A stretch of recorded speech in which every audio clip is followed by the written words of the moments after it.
Let's do this shit.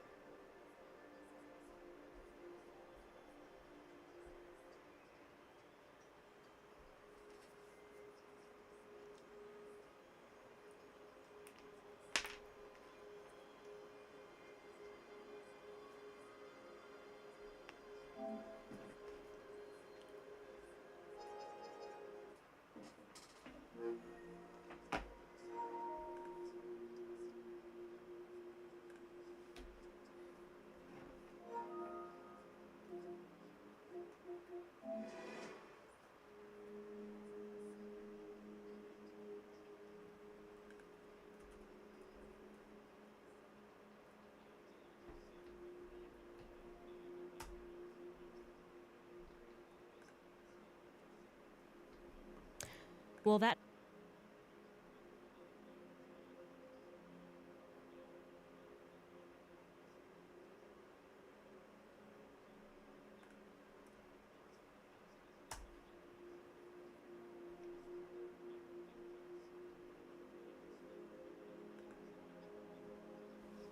Well, it's going to be a heck of a Tuesday for us, guys. Where should we begin?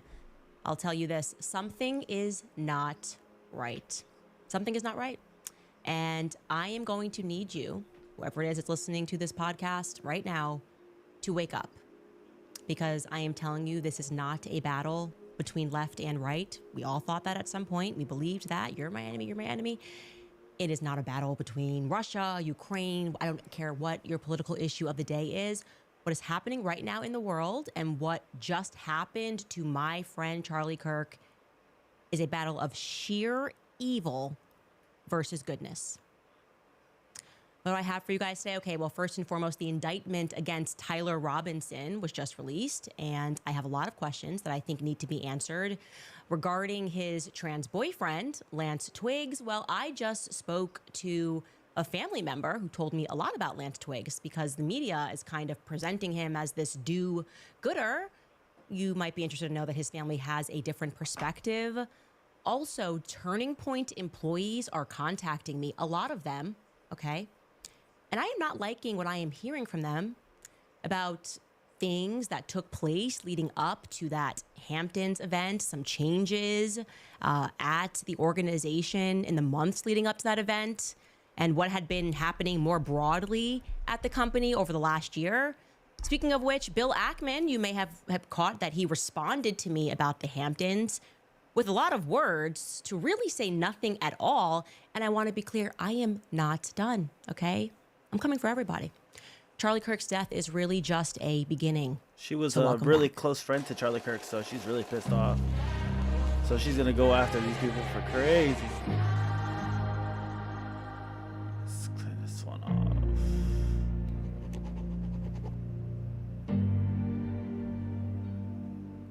Let's start with some major updates regarding the Charlie Kirk case. First and foremost, what always stood out to us about this shooting was Decoy Boy. Right? Decoy Boy. We're all on social media. Oh, We all the watch the trans news. shooter guy. We have all, whether we wanted to or not, witnessed, thanks to social media and the news, a lot of shootings. A lot of shootings, whether it's gang related or otherwise. And I have to say, I don't know if I'm the only one, never in my entire life have I seen a situation when a shooting happens and then somebody completely unrelated to the shooting that just happened jumps up and down and says that they did it and gets arrested for saying that they did it, implying that they did it. Well, for whatever reason, George Zinn, who is a 71-year-old man, was moved to do that, right? Instantly. Charlie Kirk gets shot. Suddenly, the 71-year-old man jumps up and creates what is obviously some sort of a distraction. Okay, we have eyes, we can see that. That's not normal. He creates a distraction. So let's just take a look at this clip of him being arrested in the aftermath of the shooting. At the right dimension.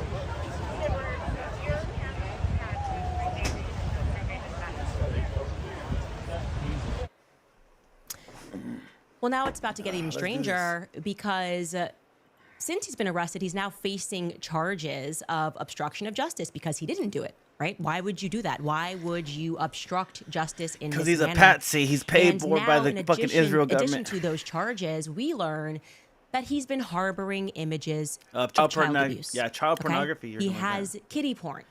This is the headline. I can't make this up. Trash, dude. Man arrested for Crazy. allegedly faking confession to Charlie Kirk's killing. George Zinn, accused of obstructing justice, was also booked in connection with images on his cell phone related to child abuse, okay? So we learn from this article that after being arrested, the 71-year-old man for this second-degree felony, which is obstruction of justice, he was also, when the police had approached him, he was being weird about giving them his cell phone, okay? So they took him into custody, they treated him for a medical condition, and then they start asking this guy questions about, what are you doing? Can we see your cell phone? And he's being really cagey about giving over his cell phone.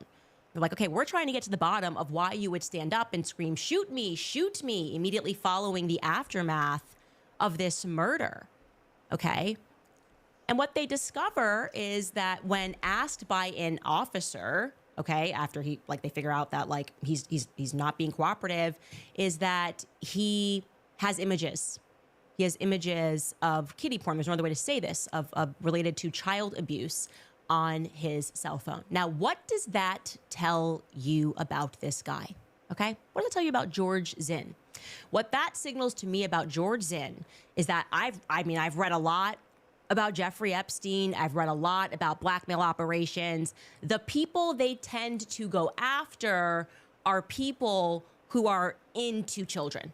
Full stop. Now, I'm not saying, I obviously, he's just been charged here, so I guess we have to say allegedly, but that's what's coming out now, that they found images on his cell phone. So this guy who is into this sort of thing, we also figure out that in the past, he has given interviews related to September 11th and Al-Qaeda. He is in Utah, and he is obstructing justice. And he also happens to have this totally disgusting addiction of some description. I'm assuming it's an addiction, and that's what he's harboring. He's harboring child abuse images on his phone. That's what I'm going to tell you. That's my instinct immediately. I don't like this guy. That is suspect, okay? Yeah, hella Something sus. to watch. Now, in terms of this indictment, now that we can formally read the indictment, there's been a lot that's been said that I think a lot of the miscommunication is perhaps coming from Governor Cox. I think he, in and of himself, I probably should look into Governor Cox. I'm not sure why he said some Dale, things. what's up, that brother? How you are doing in the chat? A apparently little kick. untrue. Maybe he misspoke. I understand there's a lot of pressure when it comes to this investigation. But let's just take us through this indictment. I think it's What's your important for take us on to the go through it killing, so bro? that we can see the setup here of what took place What's your take? on September What's your take 10th. on? What's your take on the killer? You think that was the real killer, or do you think that was just like the decoy? Statement. They tell us that basically after. Oh yeah, it's 33 super hours, terrible. they really love Either saying way, 33 hours. either way I you don't know pull why it, they it's keep signaling terrible. that to us. My question is though, On September do you 11th, think he was the shooter? 2025, when Do you think he's the Tyler real James killer? Robinson Bet. surrendered to police There was a at video Washington County on Sheriff's Office. That was when it X. happened. They That found DNA this guy was consistent showing with like Robinson footage on of the someone rifle shooting from the trigger. right side, After possibly shooting not Mr. Kirk, next to him, but like Robinson on the hid building the on the gun. right They're gonna side. get into Have you seen that one yet? Discarded It's the clothing actually that he pretty was interesting. I wearing was when like, he fired the whoa, rifle, that's and pretty he told his lover / pretty roommate cool. to Like delete not cool that I have incriminating it, but text cool messages that there's and a not different to theory and it speak kind with of police, and kind of also matches that up. we No, I charged haven't him seen count it. 6 because Do you want children me were to pull it present at up? the time of the shooting? I could Okay. pull it up. I Now, think I to have get it in through my this, we are X somewhere. If you want me to put it up, okay. that I'll pull it the up. We'll come suspect, back to this after Candace stuff this because I still want to hear what Candace has to say. But there's something on X. Let me go find it for us again. It's really short too, so it's not like it's gonna take up a lot of time. Let me just pull it up. Let's see. Go to following. Go to search and then go to this guy. Where was it at? Oh, you know what it was? I put it on my Instagram, and it'll lead us to this. Let me go here, and then go to myself somewhere. Oh my God, I talked to a lot of people. Oh, there it is. Nice try. There it is. It'll pull up it. All right, here we go. Space here where the red circle is as the next clip plays. To me, I first seen this and thought straight away, holy shit, that is the bullet. It matches the exit wound. It also matches the shirt puffing up and the angle of the entry and exit. I needed another angle just to see if this was actually fact. I'm trying to get as much info as I could before I posted anything. And in that video, you can see the same, what appears to be the bullet coming down, and it does line up with the actual gunshot itself. So you're not counting gang violence. Great. So again, I needed another angle. I found this video, and this one's a little bit harder to see, but you can see something go down into the back right-hand side of Charlie. So from this, looking at Google Earth and drawing a line from where I believe the shooter was, his tent being set up in the middle of that triangle area, would appear that the shooter was up here somewhere. That's the angle that the bullet was Crazy, coming down huh? from. It all makes sense to me. Pretty crazy. I think if we pan around and look at where the media and where everyone else is saying, no one's really covering the this bullet too. come It's just from, like giving scenarios. I ricochets randomly found and this. I'm like, different oh, that makes bullets and bits sense. and pieces. It doesn't make sense for it to come from. Because it doesn't make sense that the guy would put the gun on the, they're on the building, right? He has the gun already all built up, all ready to shoot. He shoots the gun. And then he breaks it down again, right? To get down from the building, supposedly. Stuffs one in his leg, stuffs one in the bag. Then he runs towards the forest. Mind you, now they're saying that when he ran towards the forest, it was 20 minutes before Charlie Kirk got shot. So, like, the timing is not adding up now on the case, which is really weird. And then he goes to the forest, right? 20 minutes earlier of him getting shot. And then he puts the gun back together, supposedly, and leaves it in the forest.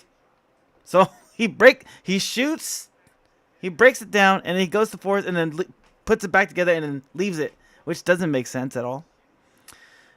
And then now the footage is like the timing on everything's gonna kind of getting warped. So this sounds weird as fuck. And then the other weird thing again that, Candace brought up just now was the Jewish dude that was like the old man that was like, oh, shoot me. And then turns out he used to be in an old propaganda video for 9/11, right? He has to be involved, dude. Yeah, exactly.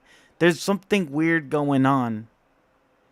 And then 2 weeks prior the shooting, right? There's people that are coming from out of town 2 weeks prior.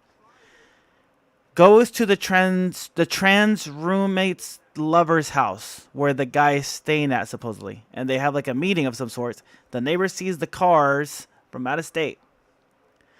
Another weird thing that happens 2 weeks prior is that Baby Netanyahu sends a letter to Charlie Kirk inviting him over to Israel and try to bribes him with $150 million. So 2 things are happening at once at 2 weeks ago. So this is just like getting weirder and weirder as it goes on. And then the last thing that was weird was Kash Patel saying, Charlie Kirk, I will see you in Valhalla. And Valhalla, there's a picture of Goat Island, which is standing next to the killer in the computer screen, and that's supposedly there's like some location on that island that says Valhalla. So I'm like, what the fuck is that's so weird? Why would Kash Patel, a non-white dude, and it's just weird, right? The key words that they're given. He says, I'll see you in Valhalla, brother. And I'm like, that's weird coming from what I don't even know what his religion is, but I know he's not fucking Viking or whatever the fuck that kind of religious. So I'm like, this is so weird. Why would he tell a Christian man, I'll see you in Valhalla, when it would be, I'll see you in heaven, Or if they even believe in the same thing. Yeah, it stinks to high heaven, bro. That's why I'm like, this is, there's some underhand shit going on. Shooting took place, that there was a police officer who immediately looked upward and realized that he had heard the sign of a rifle, knew that it was obviously coming from the rooftops. They then began crawling through the footage to see what had happened. They tell us that this...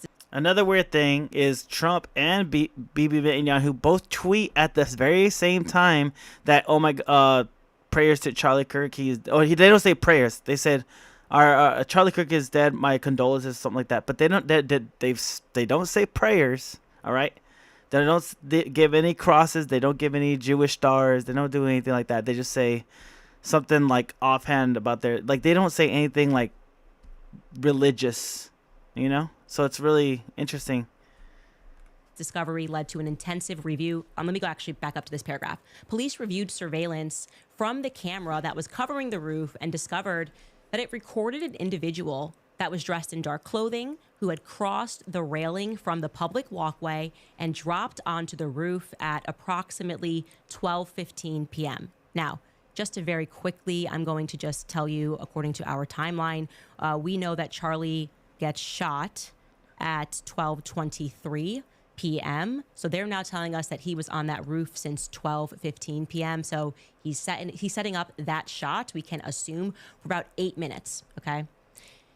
It goes on, although the individual moved out of the camera's view for a short time, the camera again captured the individual running across the roof and then low crawling to the area that the officer had recognized as I didn't know where at the all. suspected Thanks. You're very sniper welcome. had dropped You're very into welcome. a prone shooting I've been position. following it for the After a past short 7 time, days, so I've which just been matches all the over known it. time of the shot, the individual arose and then ran across the roof to the northeast. So nothing in here implies that he had, taken apart the shotgun. That just seems to be now removed from the narrative altogether. It goes on to read that this discovery led to an intensive review of UVU surveillance recordings to attempt to track and identify the suspect. Surveillance revealed the following, that at You've been thinking about it a lot. 11:51 a.m., about the it a lot. suspect had entered campus from the north. Those He was images wearing are a black forever shirt stuck with in an my American head flag. for sure. In its center, a dark baseball yeah, cap, it was large bad. sunglasses. Throughout the surveillance, the suspect keeps his head down and rarely raises his head enough to get a clear image of his People are just trying to face. forget it, but they As cannot. he proceeds across the campus, It's tough, he is dude. It's seen tough. walking with an unusual gait. Yeah, The suspect I will walked- say this. After being a week, I wasn't even going to talk about it tonight. I was just going to let Candace say her piece, but like just revisiting it again. Hey, what's up, Becca Bear? How we doing? Twitch and Twitch chat. We're over here talking to Kick Chat. Perk is in the Kick Chats right now, so I'm catching up to what we've been watching on the past couple of live streams that I've been doing together with the shooting of Kirk. He didn't see the other angle, so I showed him the other angle that I showed you guys the other day, and then right now I'm just catching him up on catching Perk up on what we've been kind of investigating on ourselves. Doing good. Yeah. Are you back home now, or are you just still in the Virgil after the Kirk ceremony that you attended to today, or are you still driving home? Anyways, while she's answering, the videos, yeah, unseeable, man. I understand, like, it's tough, and like again, I wasn't gonna even talk about it tonight, but like after, I think Nick Fuentes and everybody will start talking about it today again, that they're actually Nick Fuentes is getting threatened because they're saying that the Groypers incited the violence, when I'm like, dude, the only thing that they wanted was to debate Kirk. They didn't want to fucking kill Kirk. They wanted to talk to Kirk, you know? Like, that doesn't make sense. So now I'm like, it feels like everything's pulling me back into the, going back and investigating more on what I can't really investigate, but like looking through and seeing what's going on with everything. And like, yeah, the timing is everything on this case, especially how Candace is breaking it down right now. Great. Yo, you're home. Good to see Becca Bear. Good to see Becca Bear that you're home. I'm glad. Walks with very little bending in his right leg, consistent with a rifle being hidden in his pants. This unusual gait continues until the suspect is tacos seen are crossing fire. the railing $6? off the You open can't beat walkway that. and onto the roof, Oh, hell yeah. where he leaves the camera's view. Okay, so the first thing I'm going to say is they've only sent us screenshots, right? We've only seen a picture of him coming up the staircase. It looked to me like both his legs were bending. I don't see why they don't just release. Why don't they just release this fully so we can make sure that this is the same person that we see walking across with a limp, right? That footage which was provided by TMZ. Also, you will notice that nowhere in this indictment as we go on are they going to mention which Governor Cox spoke about. Like, first he came in a different outfit. Remember, Governor Cox said he was wearing the light shorts and maroon shirt. The implication here being that maybe he came to come scout things, to check things out. At first, this is him, but then he comes back in the black outfit. This is missing from the indictment, and I'm wondering why. What is the explanation for that? That would be a part of it if you were scouting the shooting. Now they're just like, let's jump into the guy that is wearing black, and we're not going to give you footage. We're going to tell you that this is him, and you can assume that he slowly walked up this staircase and was obscuring his face from view. Okay. Then it tells us that a camera later captures the suspect as he runs across the roof. There, now I can see both chats without having to look this way all the time. Was fired, we know that he runs across carrying an item whose shape is consistent with a rifle. The suspect is then seen climbing down the roof. He appears to drop the item that he was carrying as he hits the ground in a controlled fall. He then picks up the item and runs toward the northeast end of the campus. It tells us that's how they then expand their crime scene investigation. They followed his escape path to the northeast end of the campus, where they believe the suspect left campus and entered a wooded area. In that wooded area, investigators found a bolt-action rifle wrapped in a towel. So again, there was no disassembly. There was no wrapped in a disassembly. towel. That's Presumably, crazy. That's how he covered it while he was running. The rifle contained 1 spent round and 3 unspent rounds. This is Okay. consistent with the facts officers observed at the time of and immediately after the shooting. it was never There were taken no apart. shell casings that were found on the roof, suggesting a bolt action rather than an auto-loading weapon, and only a single round. That was a hard fired. fall. Yeah, he Okay. looked like he hurt himself, Then huh? they tell us what was actually inscribed. Yeah, And his these are his legs essentially buckled a memes. bit when he Hey, fell, for fascist, sure. Catch, says one on one I said something cartridge. that I saw You on got FB. notices Dude in the white hat bulge. that people thought What's was this? in. On He another was speaking on the phone cartridge. with his family what had happened, and the Bella minute I got it Ciao, wrong. Bella Eric and the Ciao, kids Bella weren't Ciao, there, Ciao. thank God. On a Oh, third okay. cartridge, I on heard the that the fourth guy with the cartridge, it hat reads, is "If you actually the read this, pastor you are of gay, Kirk. It's Kirk's LMAO." pastor, like Okay, they his detailed his that. church person. So The rifle, the ammunition yeah, rounds, I don't think and the it's towel definitely were not then him. Like sent for what everybody forensic thought it was like the processing, signals and and that stuff. The DNA Yeah, was that's consistent actually Kirk's with pastor. Robinson that was found on the trigger and other parts Turns of the out, rifle. you know? The fired cartridge casing and 2 of the 3 unfired cartridges and the towel. Okay, they were able to immediately locate. He's the not his shooter. pastor, but he's involved with Kirk. They Yeah, were yeah, yeah. I unable, thought pardon some me, some to yeah, immediately he's locate the involved shooter's somehow. steps But when they published I heard it was the photos pastor or of the some type shooter of from the church guy. I'm not surveillance, and too they sure, asked but for the public's help. definitely not the Now guy. we're gonna You get a know, little bit more of not a not narrative helping change, right? shooters. They tell us that as they continued their investigation on September 11th, Tyler James Robinson then walked in to the Washington County Sheriff's Office, and he is accompanied by his parents and a family friend to turn himself in. Mentor, Now, okay. again, Mentor, he didn't mentor. confess Yeah, yet, yeah. but he's here to turn himself Like in. a church mentor, right? Robinson's Or yeah, I have to mother figure he stated because the he's following to talking police a lot of that on September 11th, the day after the shooting, Talking she a lot saw of Bible the photo stuff, of the you know? shooter in the news and thought that the shooter looked like her son. She then called her son and asked him where he was. He said he was at home sick and that he had also been homesick on yesterday, September 10th, when the shooting occurred. Robinson's mother expressed concern to her husband that the suspected shooter looked like Robinson. So she's calling her husband and she's going, hey, this kind of looks like our son. And then And he his said that the father hospital had managed to agrees get a that pulse looks like back for their about son. 20 minutes. Robinson's Wow. mother explained Wow. to the officers that over the last year or so, Damn, Robinson I thought he was dead on the increasingly more on the political. spot. He had started to lean more left. Wow. He was becoming more pro-gay and more trans-right oriented. 20 more minutes That to spend with his Robinson began family, to you date know? his 20 more minutes roommate, to which say is a goodbye if biological he could even male talk. Who was transitioning genders. We're going to get to him in a second. This resulted in several discussions with family members, but especially between Robinson and his father, who have very different political views. In one conversation Damn, before the 20 shooting, minutes? That sucks. Robinson mentioned that Charlie Kirk would be holding this event at UVU, which Robinson said was a stupid venue for the event. Robinson accused Kirk of spreading hate. Robinson's father reported that when his wife showed him that surveillance No, he was image gone again of the before suspected that. shooter in the news, They he could get agreed there that it from looked what like I their son. gather He also because believed she was in that the Arizona. They rifle were that the in police Utah. had Oh, okay, suspected the okay. shooter Gotcha. had used matched a rifle that was given to his son as a gift. And as a result, Damn. he then contacts his son and asks him to send a photo of the rifle that was gifted to him. Robinson did not respond to that. However, Robinson's father spoke on the phone with Tyler at that moment, and Tyler implied that he planned to take his own life. Now, his parents were then able to convince him to meet at their home, not to do that. And as they discussed the situation, Robinson implied is the word they use here, that he was the shooter, and stated that Implied. he could not go to jail and that he just wanted to end things. When asked why he did it, Robinson explained that there was too much evil and that this guy, Charlie Kirk, spreads too much hate. They talked about Robinson turning himself in, and they convinced Robinson to speak with a family friend who happens to be a retired deputy sheriff.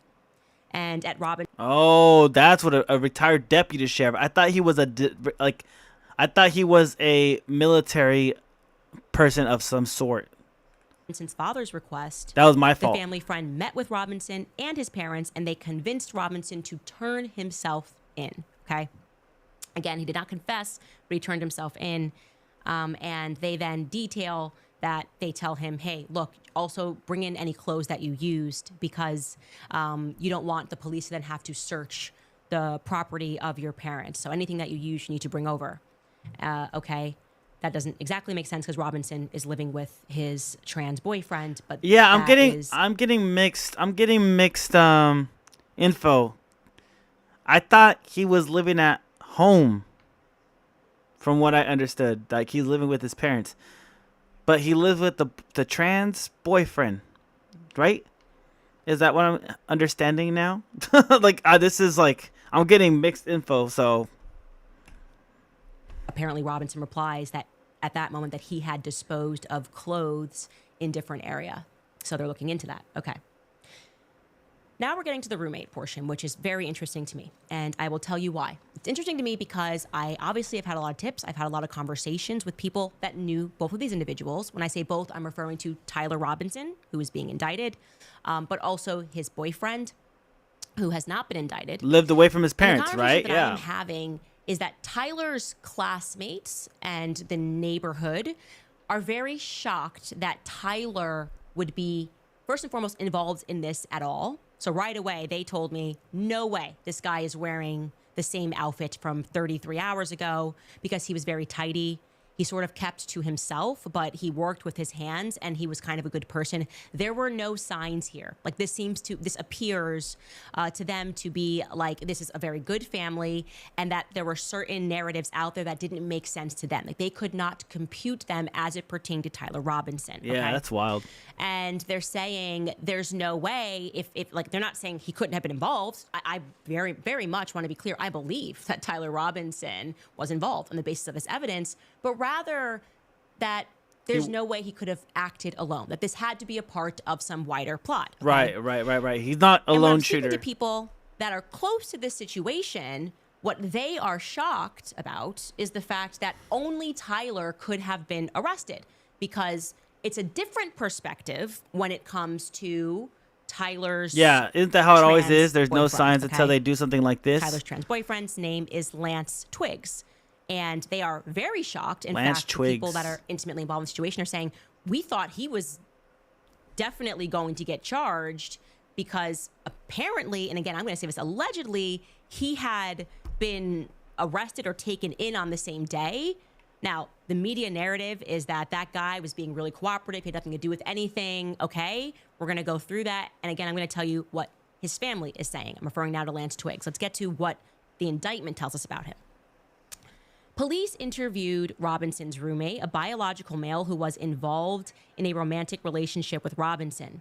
The roommate told police that he had received messages from Tyler Robinson about the shooting, and he provided those messages to police. And then it goes on, describing those messages.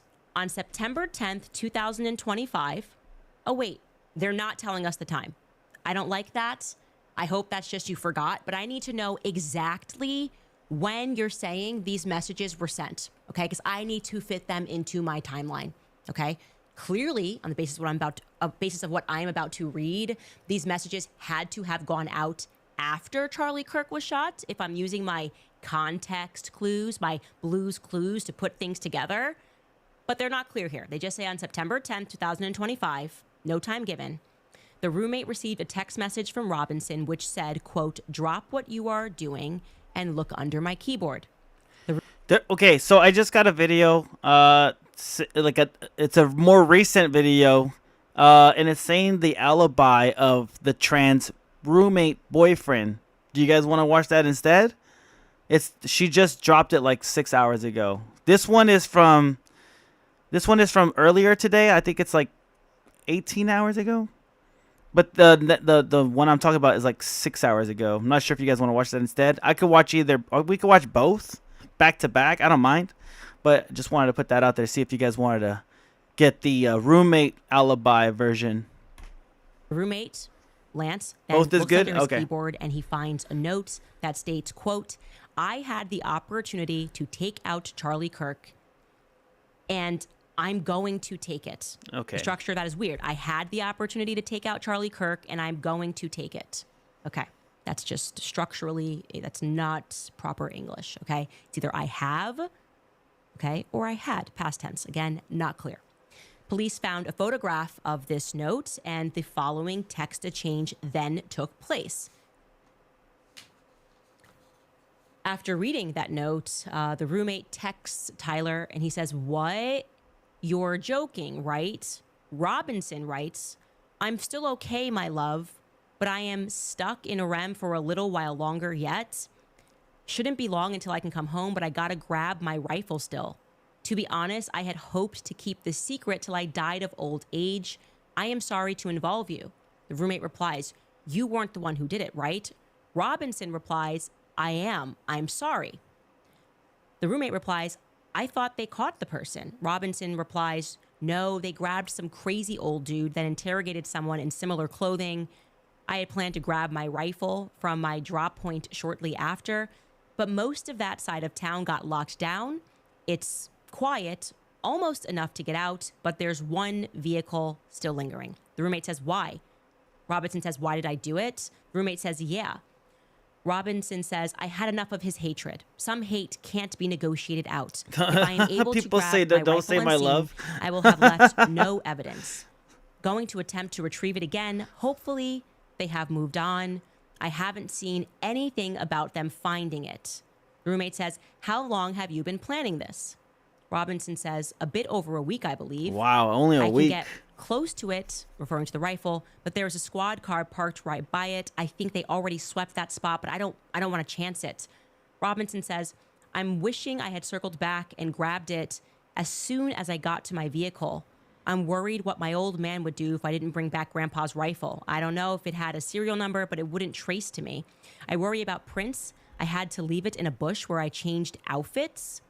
Didn't have the ability or time to bring it with. I might have to abandon it and hopefully they don't find Prince. How the F will I explain losing it to my old man? Only thing I left was the rifle wrapped in a towel." What? You're worried about explaining losing the rifle to your father. Yeah, there's no Not like, worried that you left the rifle and therefore it's obviously going to be found out. Like the only thing that you left was the murder weapon. This is weird. This chain is weird to me. It's weird to me that we don't know what time. I don't know what he means. Where is he stuck here, guys? Do you have a clue here? "I'm stuck in a REM for a little while longer. It shouldn't be long until I can come home." Is it a typo? I should have asked you guys. Okay, that's the town. Okay, that's the town. "I'm stuck here for a little while longer. It shouldn't be long until I can come home, but I gotta grab my rifle still." So is this happening during lockdown?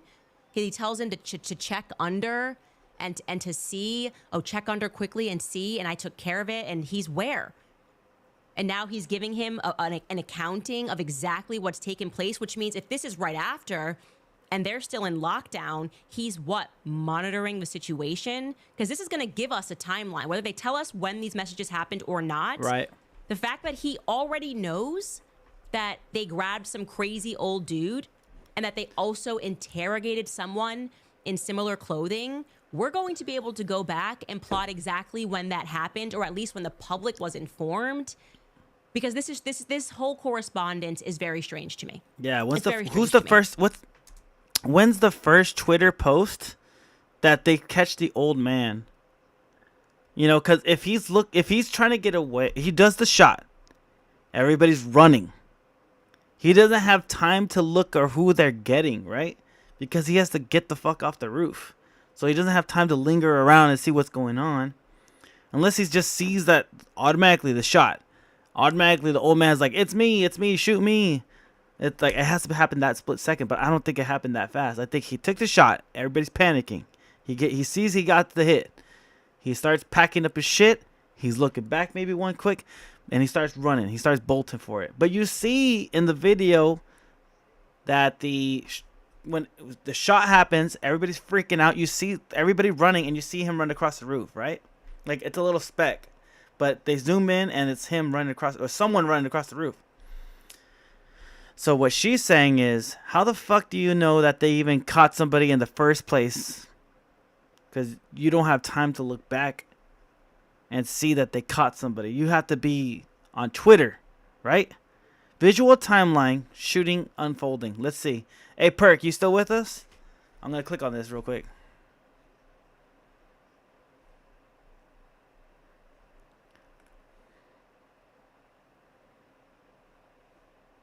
A manhunt for the person who fatally shot conservative activist and father of two Charlie Kirk is over after President Donald Trump announced the suspect is in custody. 31-year-old Kirk was the founder of the conservative youth activist organization Turning Point USA. He was fatally wounded on Wednesday, September 10th, I think Perk is during gone. a campus event in Utah Valley University. Shout out to Perk. In Orem, Utah. Authorities have identified 22-year-old Tyler Robinson as a suspect who allegedly killed Kirk. Here is a timeline. Oh, there it is. Oh, it's geeking out on me. The shooting What's going unfolded on? And Buffer. how Robinson was arrested.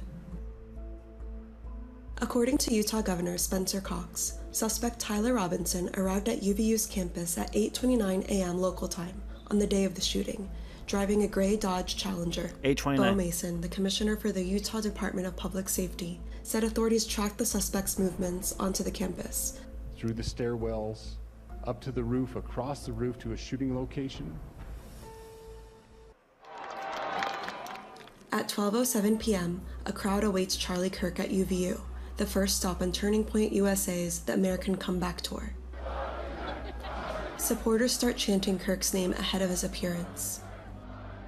Around 12:09, Kirk makes his appearance and throws hats out into the crowd of about 3,000 people. All right, we're gonna get started, everybody. You know how it works. 12:11 p.m., Kirk begins speaking, opening debate and answering questions. You guys see that camera that's on Kirk in the front right here? Hold on, let me pause it. All right, we're gonna get started, everybody. Oh, god damn it. You know how it works. 12:11 p.m. Look at this camera right here. This camera right here, we don't see any footage from it so far, all right? They haven't released the footage of this camera.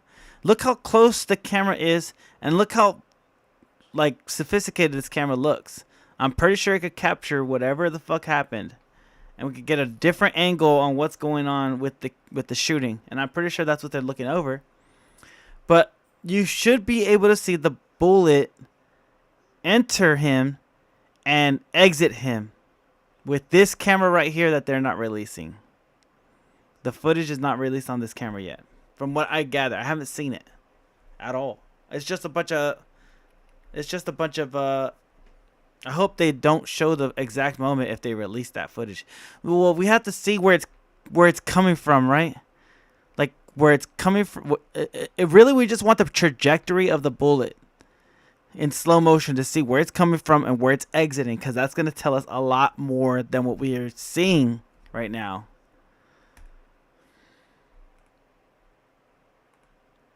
Kirk begins speaking, opening debate and answering questions from individuals in the crowd. At 12:23 p.m., Kirk is hit with a single shot to the neck, appearing to come from an elevated position on a nearby rooftop. Video shows Kirk being carried by 6 men to an SUV, which transports him to Timpanogos Regional Hospital. According to authorities, immediately following the shooting, the subject moved to the other side of the building, jumped off of the building, and fled campus into a nearby neighborhood. At 12:52 p.m., UVU sent out an alert that police are investigating and that a suspect is in custody. The person of interest is released after questioning. At 2:22 p.m., the Orem Police Department said the shooting suspect was not in custody and is still at large. Yeah. Yeah, exactly. He then is even more explicit, talk about trying to cover your tracks, but then explicitly texting everything to your lover. He says, the only thing I left was the rifle wrapped in a towel. Remember how I was engraving bullets? The effing messages are mostly a meme.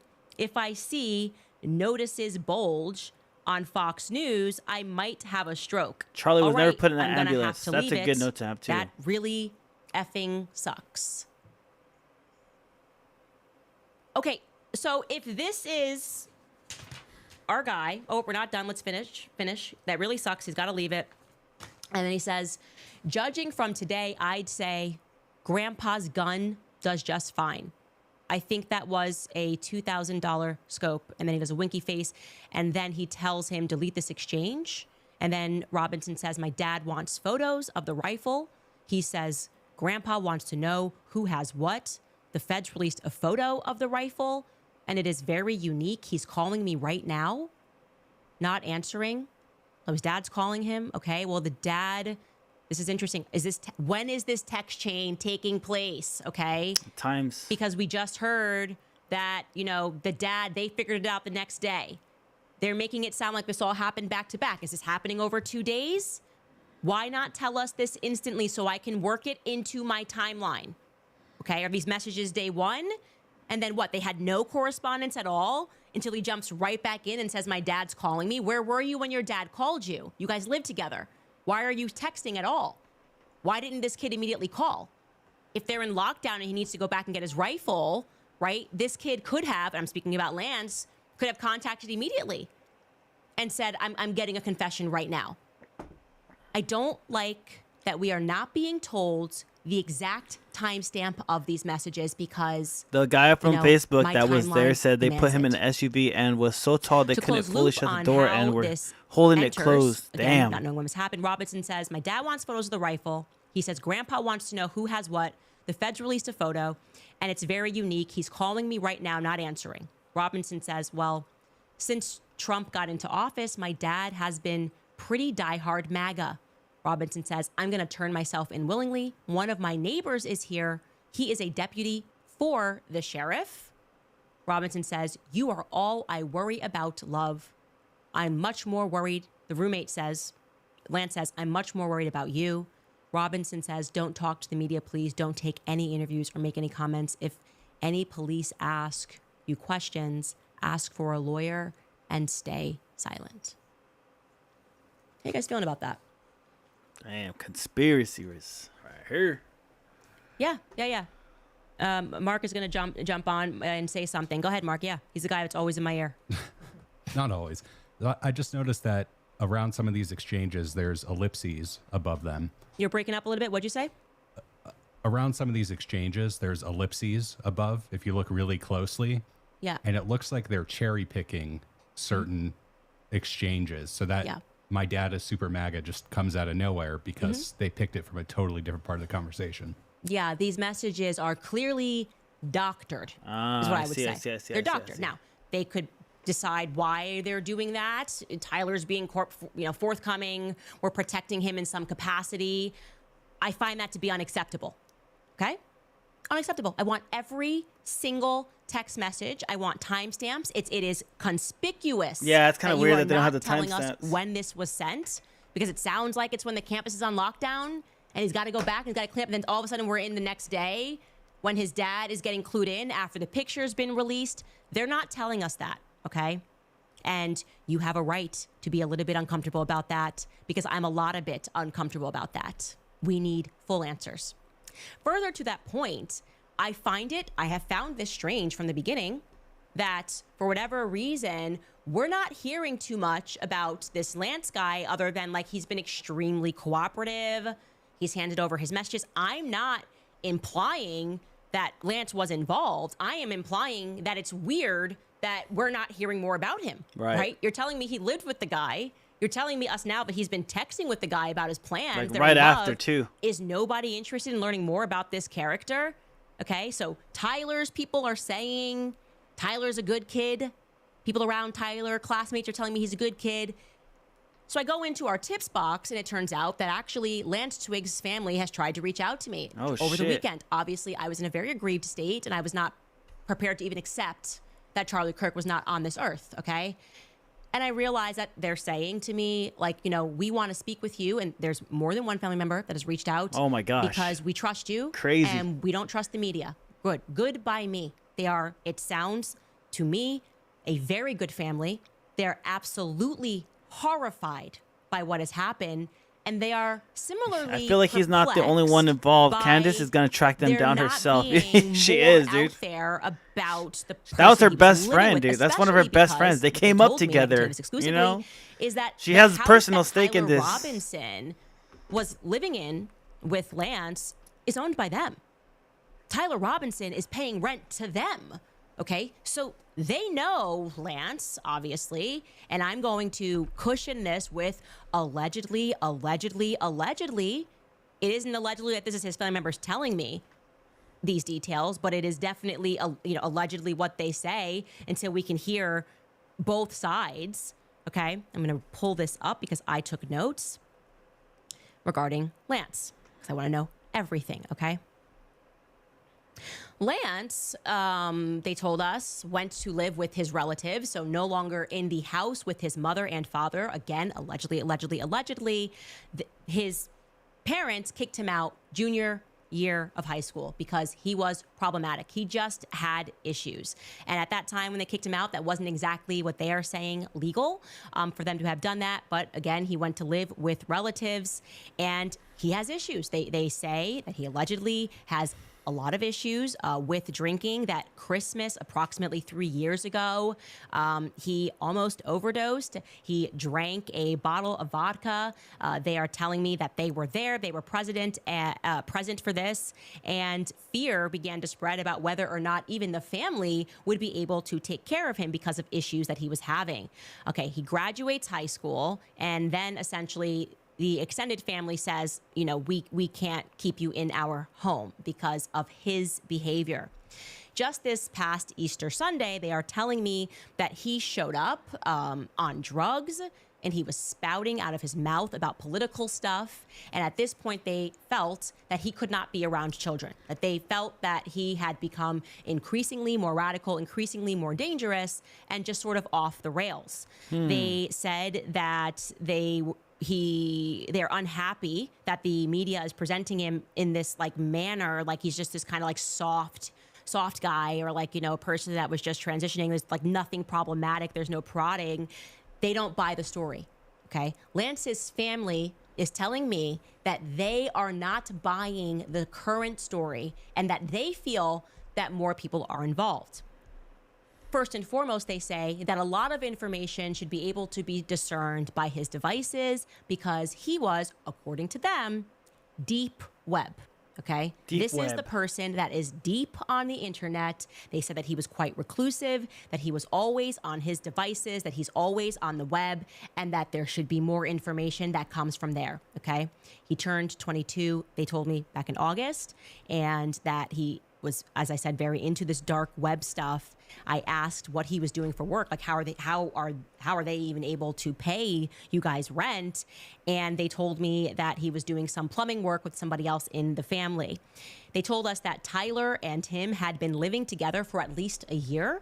Wow. That they had not met Tyler, despite the fact that Lance had wanted to foster that meeting, that the two of them, this couple, Tyler and Lance, were living in that townhome that is owned by Lance's family, and that Tyler was paying rent to Lance. And Lance then, of course, was forwarding that payment to them.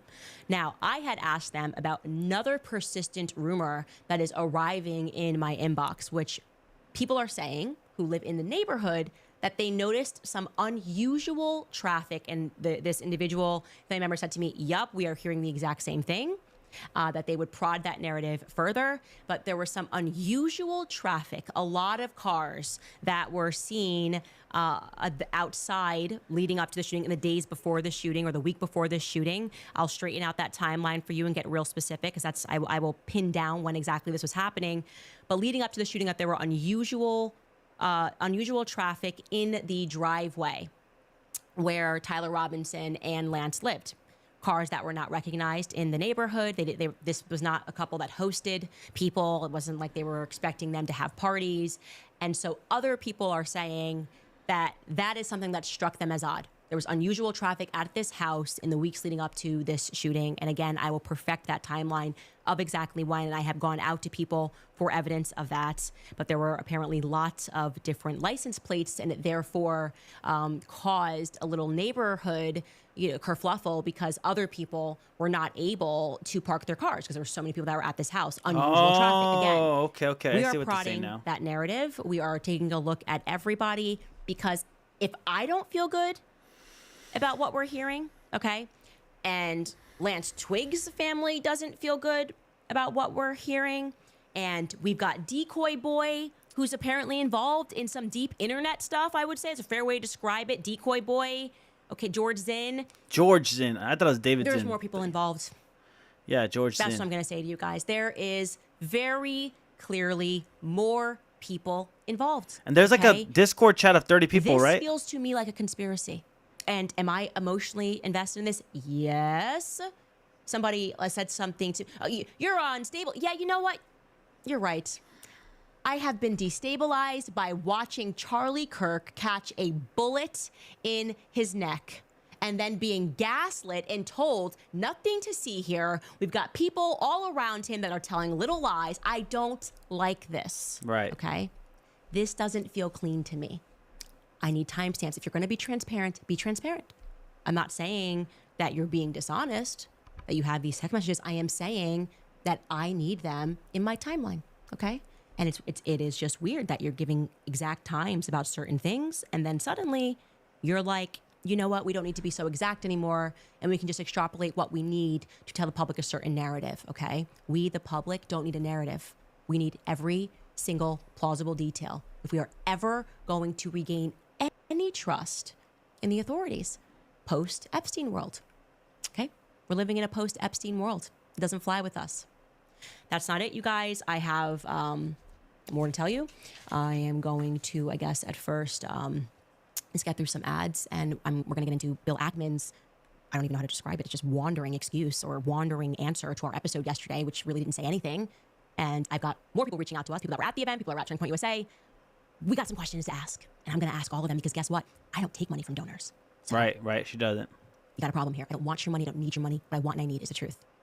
First and foremost, you guys, I'm telling you about Preborn because every heartbeat tells a story. And at Preborn, they give moms in crisis a chance to hear that heartbeat for free. And that's exactly why I partner with Preborn, because Preborn is not out to judge women. They're making motherhood possible for them. They provide free ultrasounds. They share the gospel of Jesus Christ. And most importantly, they stay after the baby is born with real practical support by giving expecting mothers diapers, baby clothes, and even housing and financial help for up to 2 years after the baby is born. That is what true Christ-centered compassion and actually live. And that's Preborn. The elite wanted to add. They built zeros. It's open source, and they get land rejected. Contribute land specific regenerative late or run sausage maple bake. That's Paleo Valley. Trying to get the power past to it. There shut it me is. up. And I mean Candace. Okay, so I want to be very clear here.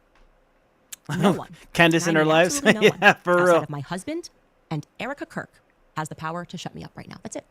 2 people. If you're going to make an appeal, you got to go to them, okay? That's what I just said is meant to be a dig to the donors that are making frantic calls, trying to politic this situation under control because they know I'm telling the truth, okay? Frantic calls from Seth Dillon. Oh, my God.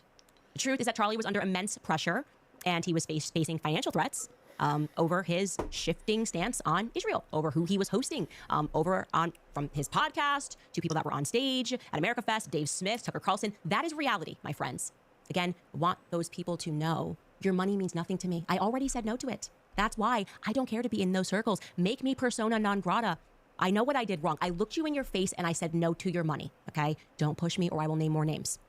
What happens in the Hamptons is not going to stay in the Hamptons, okay? Bring in our movie poster. I know what you did this summer, Okay, got to add Josh Hammer's face to that poster as well, because suddenly everybody's talking. So let's buckle up for some more indisputable facts. Okay, people that were at this weekend soiree in which Aaron Wexler sent out some of the invitations to, they're confirming that Charlie was pressed. Now, this was a multi-day weekend, but they're all like, yeah, no, at every layer, Charlie was facing pressure, questions from Seth Dillon. There's no way around that truth, that they were not happy with his position, his modified position.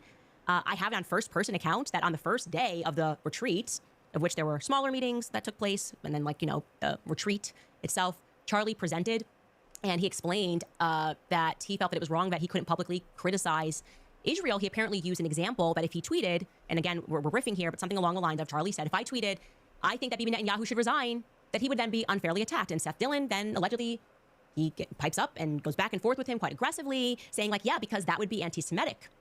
I heard that after Charlie left, Josh Hammer was upset.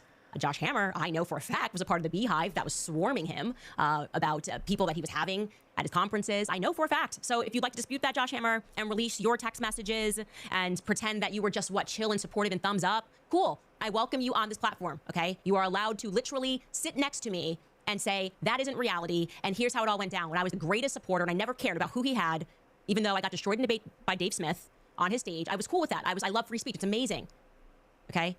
I'm offering you my platform to do that. And I'm not here. I'm not in the business of smearing, okay? I need answers. And I don't like the fact that people are telling small lies and they're misrepresenting things, okay? Now, as I've said multiple times, what I am uncovering here is a response to what I feel was a severe misrepresentation by Bibi and his echo here in America, of which I would say Josh Hammer and Seth Dillon are part of that echo, okay? I am in no way attacking that narrative and associating it with the events that took place on Utah's campus, but I don't like little lies. So let's attack this lead up. Okay, let's attack this lead up because there's no reason for Bibi to have lied, as I've said many times. We talked about Bill Ackman a lot yesterday. I talked about Bibi Netanyahu, the phone call, the do you want to come to Israel kind of trip kind of thing that to me, as I've experienced, has been a laced threat when I was going off the reservation of Israel by asking perfectly sensible questions. I kind of got these invites from people like, once you speak to this person, you'll see things. Anyways, Bill Ackman responds to yesterday's episode, okay? And I have it. Hold on. I printed this out. Let me find it. Okay. Here, it's actually right here in front of me. There are two ways to describe his response. I would describe it either as a CVS receipt. You buy one item. Next thing you know, you're holding 27 pages. You don't know why. I don't understand. I bought one chapstick, and here we are.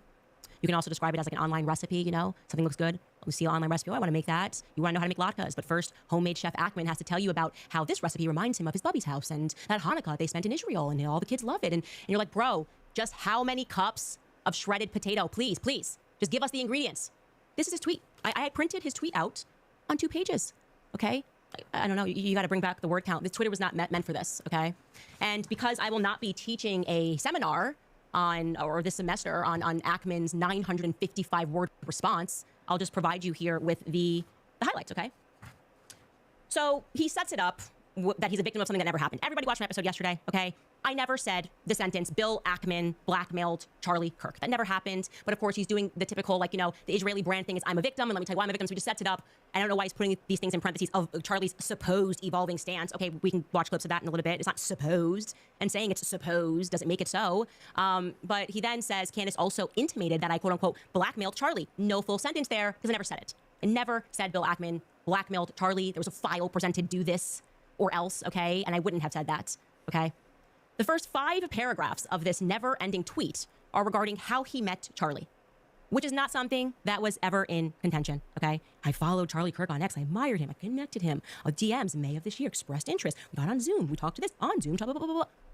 Okay, you just can just delete. Nobody cares. Not a single person cares. He then takes us through how the weekend event came together, and he even provides us with a detailed itinerary of that event.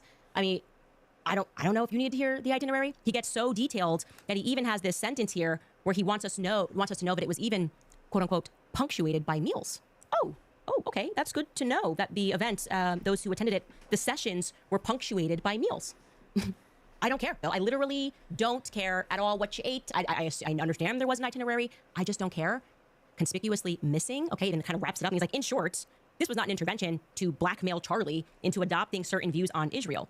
It was nothing of the sort. Okay, buddy, I never said you blackmailed Charlie. I asked you if this moment happened. I asked you about Bibi Netanyahu. I asked you about whether or not there was pressure that was put on Charlie, which the attendees themselves are telling me that this happened, okay? So what's going on here? Also, it's rather conspicuous, given yesterday's episode, and of course he had a big timing here, like, I shouldn't even respond to her, she's so widow. Widow, I just love billionaires, right? They're just so full of themselves. Their arrogance matches their bank accounts. Like, oh, he's got billions. Let's just take it. Let's just, well, he couldn't do anything wrong. Yeah, fuck that. They're we need even to answer more, basic questions, and we they need got to the not do resources to conspicuous do missing shit. because They're you're not more addressing guilty than whether or anybody. not Charlie was offered more money and funding from Bibi Netanyahu. Could you help us out? Whether or not Bibi Netanyahu invited him to Israel as a last-ditch effort to reaffirm his support for Israel. Right. Or if, as I asserted, and as I maintain, Charlie was being pressured throughout this event about his viewpoints on Israel, and to him, he reflected that this felt like an intervention. Okay? Right. Can you answer those basic questions? That would be great. It felt like they were going to pressure him back to the fold, you know? You can stand up to him. Does anybody want to jump in and say, no, yeah, the letter Charlie wrote him in May was just like a glowing, he just was overcome with passion and said, I love Israel. You guys are amazing. You're beautiful. We're going to win this thing and you're perfect and doing nothing wrong. Love you, Bibi. I just find that weird that no one wants to address the substance of the claims here, whether or not maybe Bill himself has an opinion on whether Bibi lied by severe omission when he mentioned his last correspondences with Charlie. Because I feel like if Charlie said, I don't want to go to Israel, maybe don't bring up. I just invited him, I guess if it was friendly and everything was great and he was just going to come out.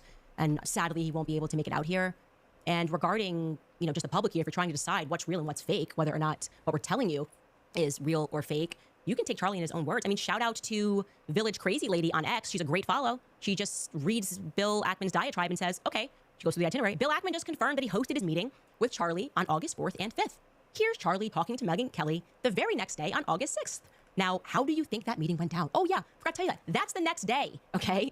That is the next day that Charlie sits down and vents his frustration about how he is being treated. Take Charlie in his own words. And by the way, yesterday we only showed one portion of what Charlie said to Megyn on that show. Go watch the full thing. Remember, he's with Bill, he's with Seth, he's in the Hamptons. Bill just confirmed that gratefully. And then suddenly he's overcome with a need to vent about the pressure that both he and Megyn are facing as people that have traditionally always supported Israel. Let's take Charlie in his own words. Take a listen.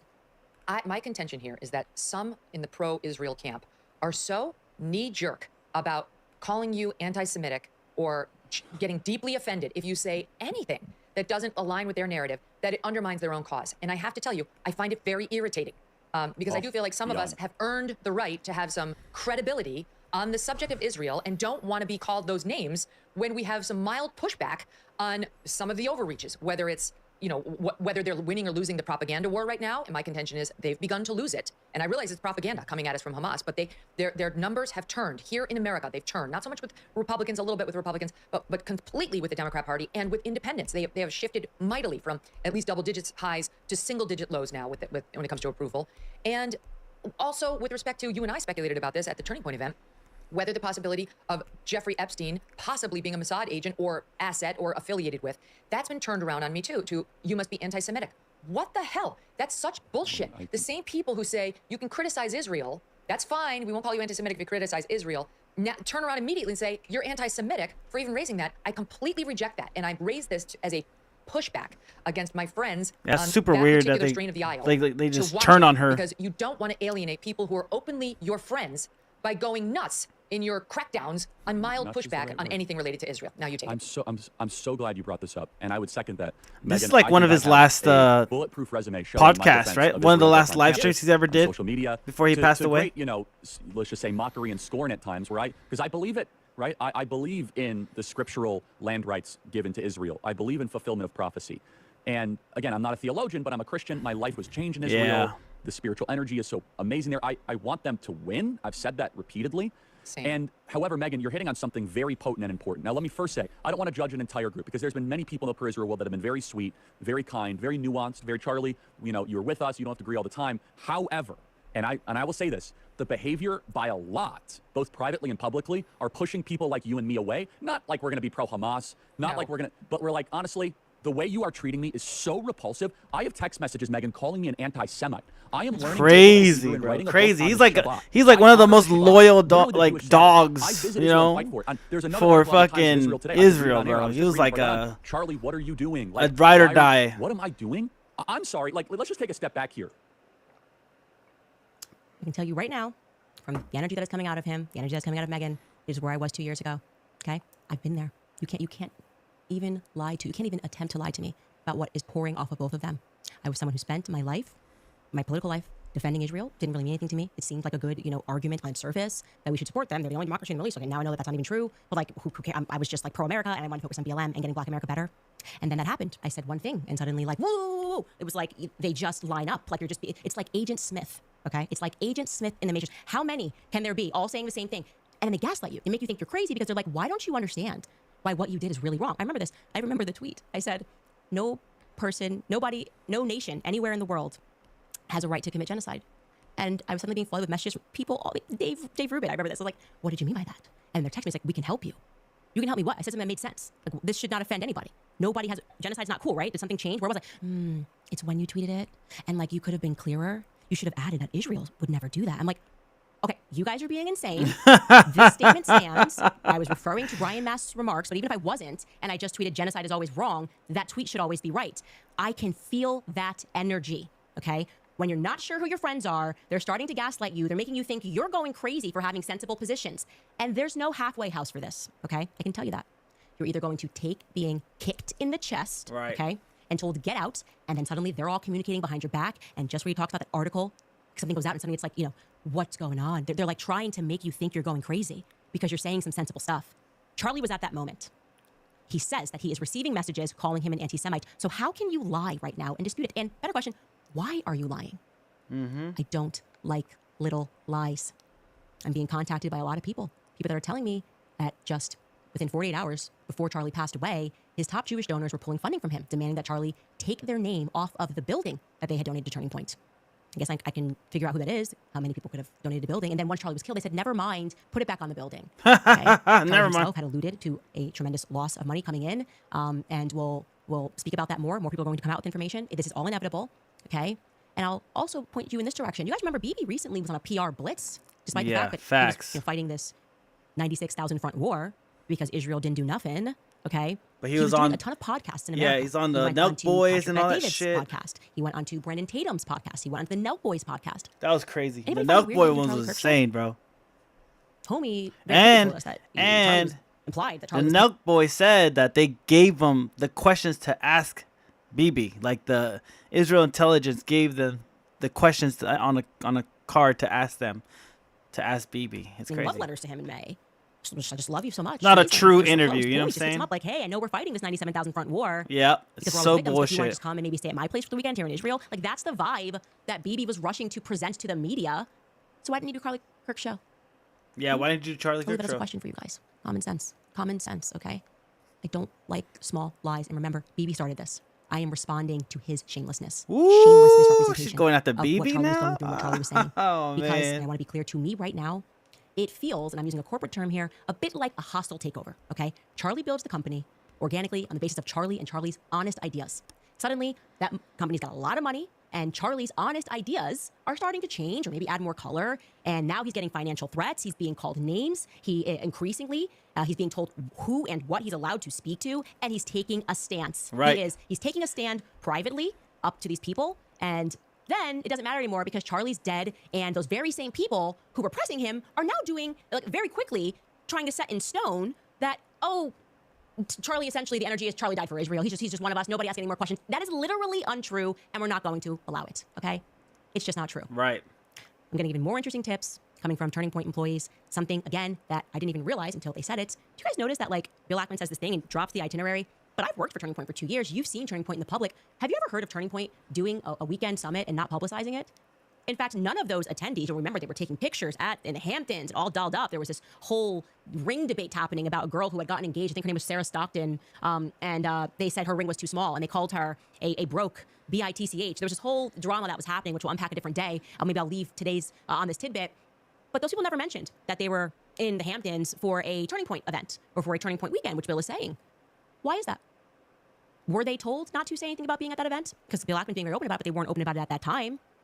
We'll leave there. We will leave it right there, okay? I will just add here that the response to me asking these questions, it is like, if you want to know why everyone hates, like, rabid supporters of Israel, it's because they never change their tune, right? They're like in the comments being like, Bill Ackman, sue her, take her money. They just take her money. That's it. That's how we win. So they always was they to didn't kill you. Charlie They because he threaten to spoke, but they smear killed you, him because our you. How kids dare you even listened. ask the questions? Damn, This is that's hard. I don't even know what her real name is. You're But I right. think I know who Straight You're is. right. She goes, this is like before Charlie died. I'm not kidding. You're right. A week before he died, This was her tweet to him. I'm going to show you how sick these people are, okay? Do you have that tweet, Skylar?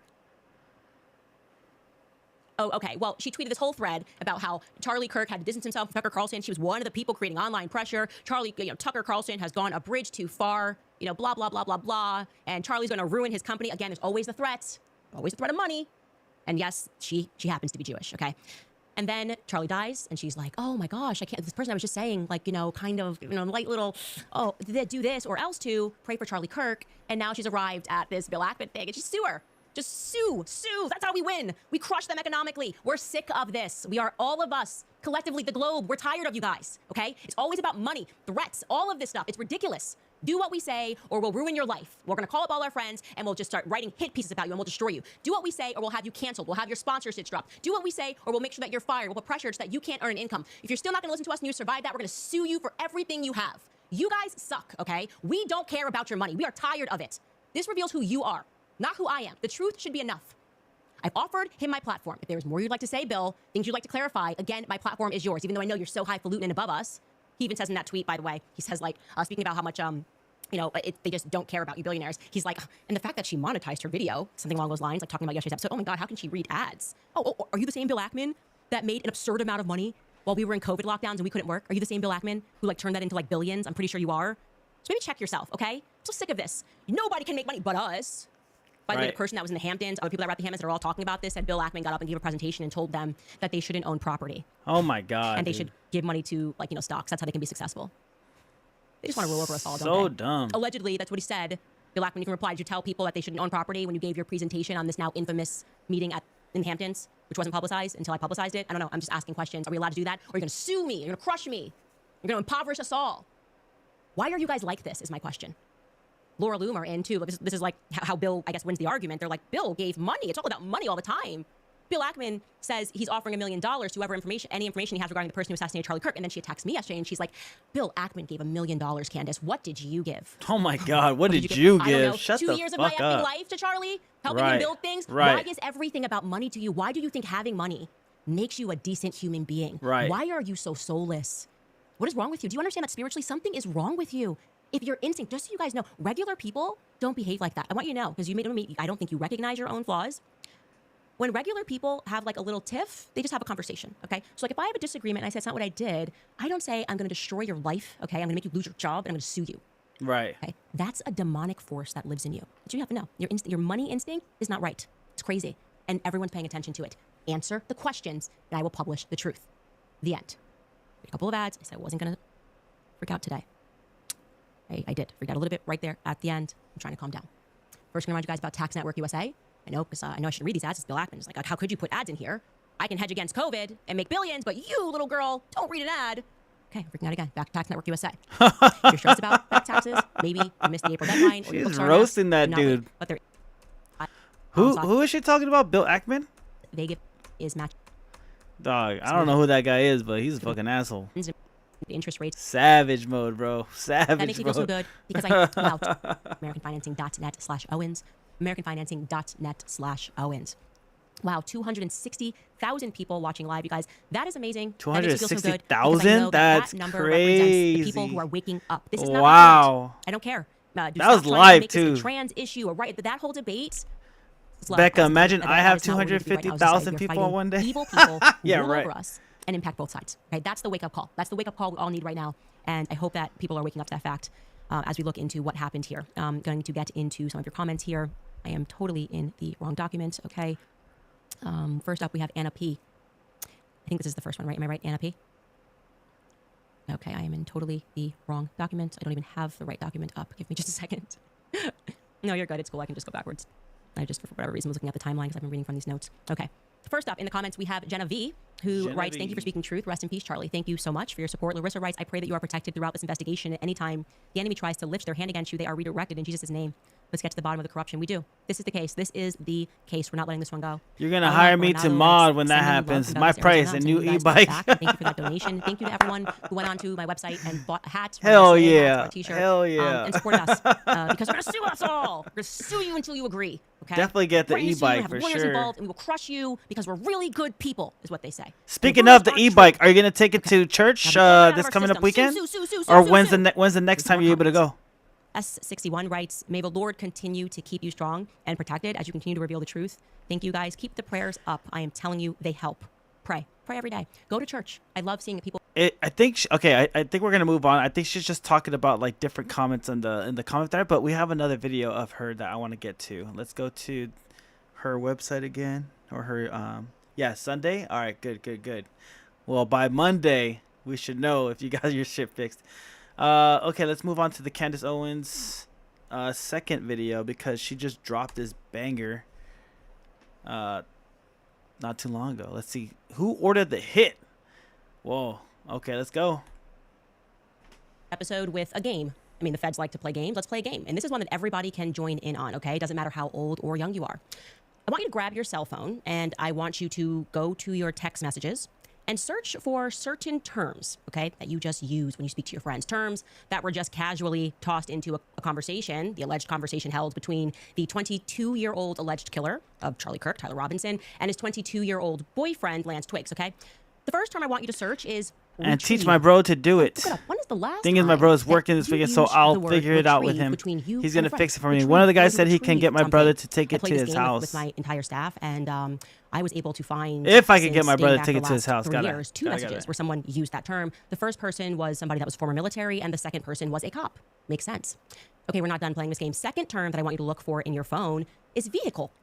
Vehicle. I mean, what pops up for you? Is that something that you say? I'm just going to go outside to my vehicle. I left something in my vehicle. I'll be right back. I just parked. I parked my vehicle outside. I don't remember where I parked my vehicle. Wait. Vehicle. Makes sense.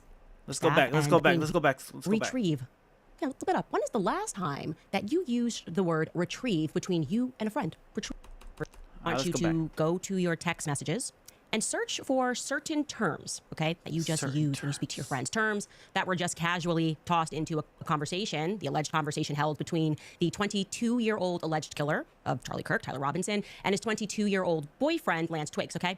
The first term I want you to search is retrieve. Yeah, look it up. When is the last time that you used the word retrieve between you and a friend? Retrieve. I'm going to retrieve something.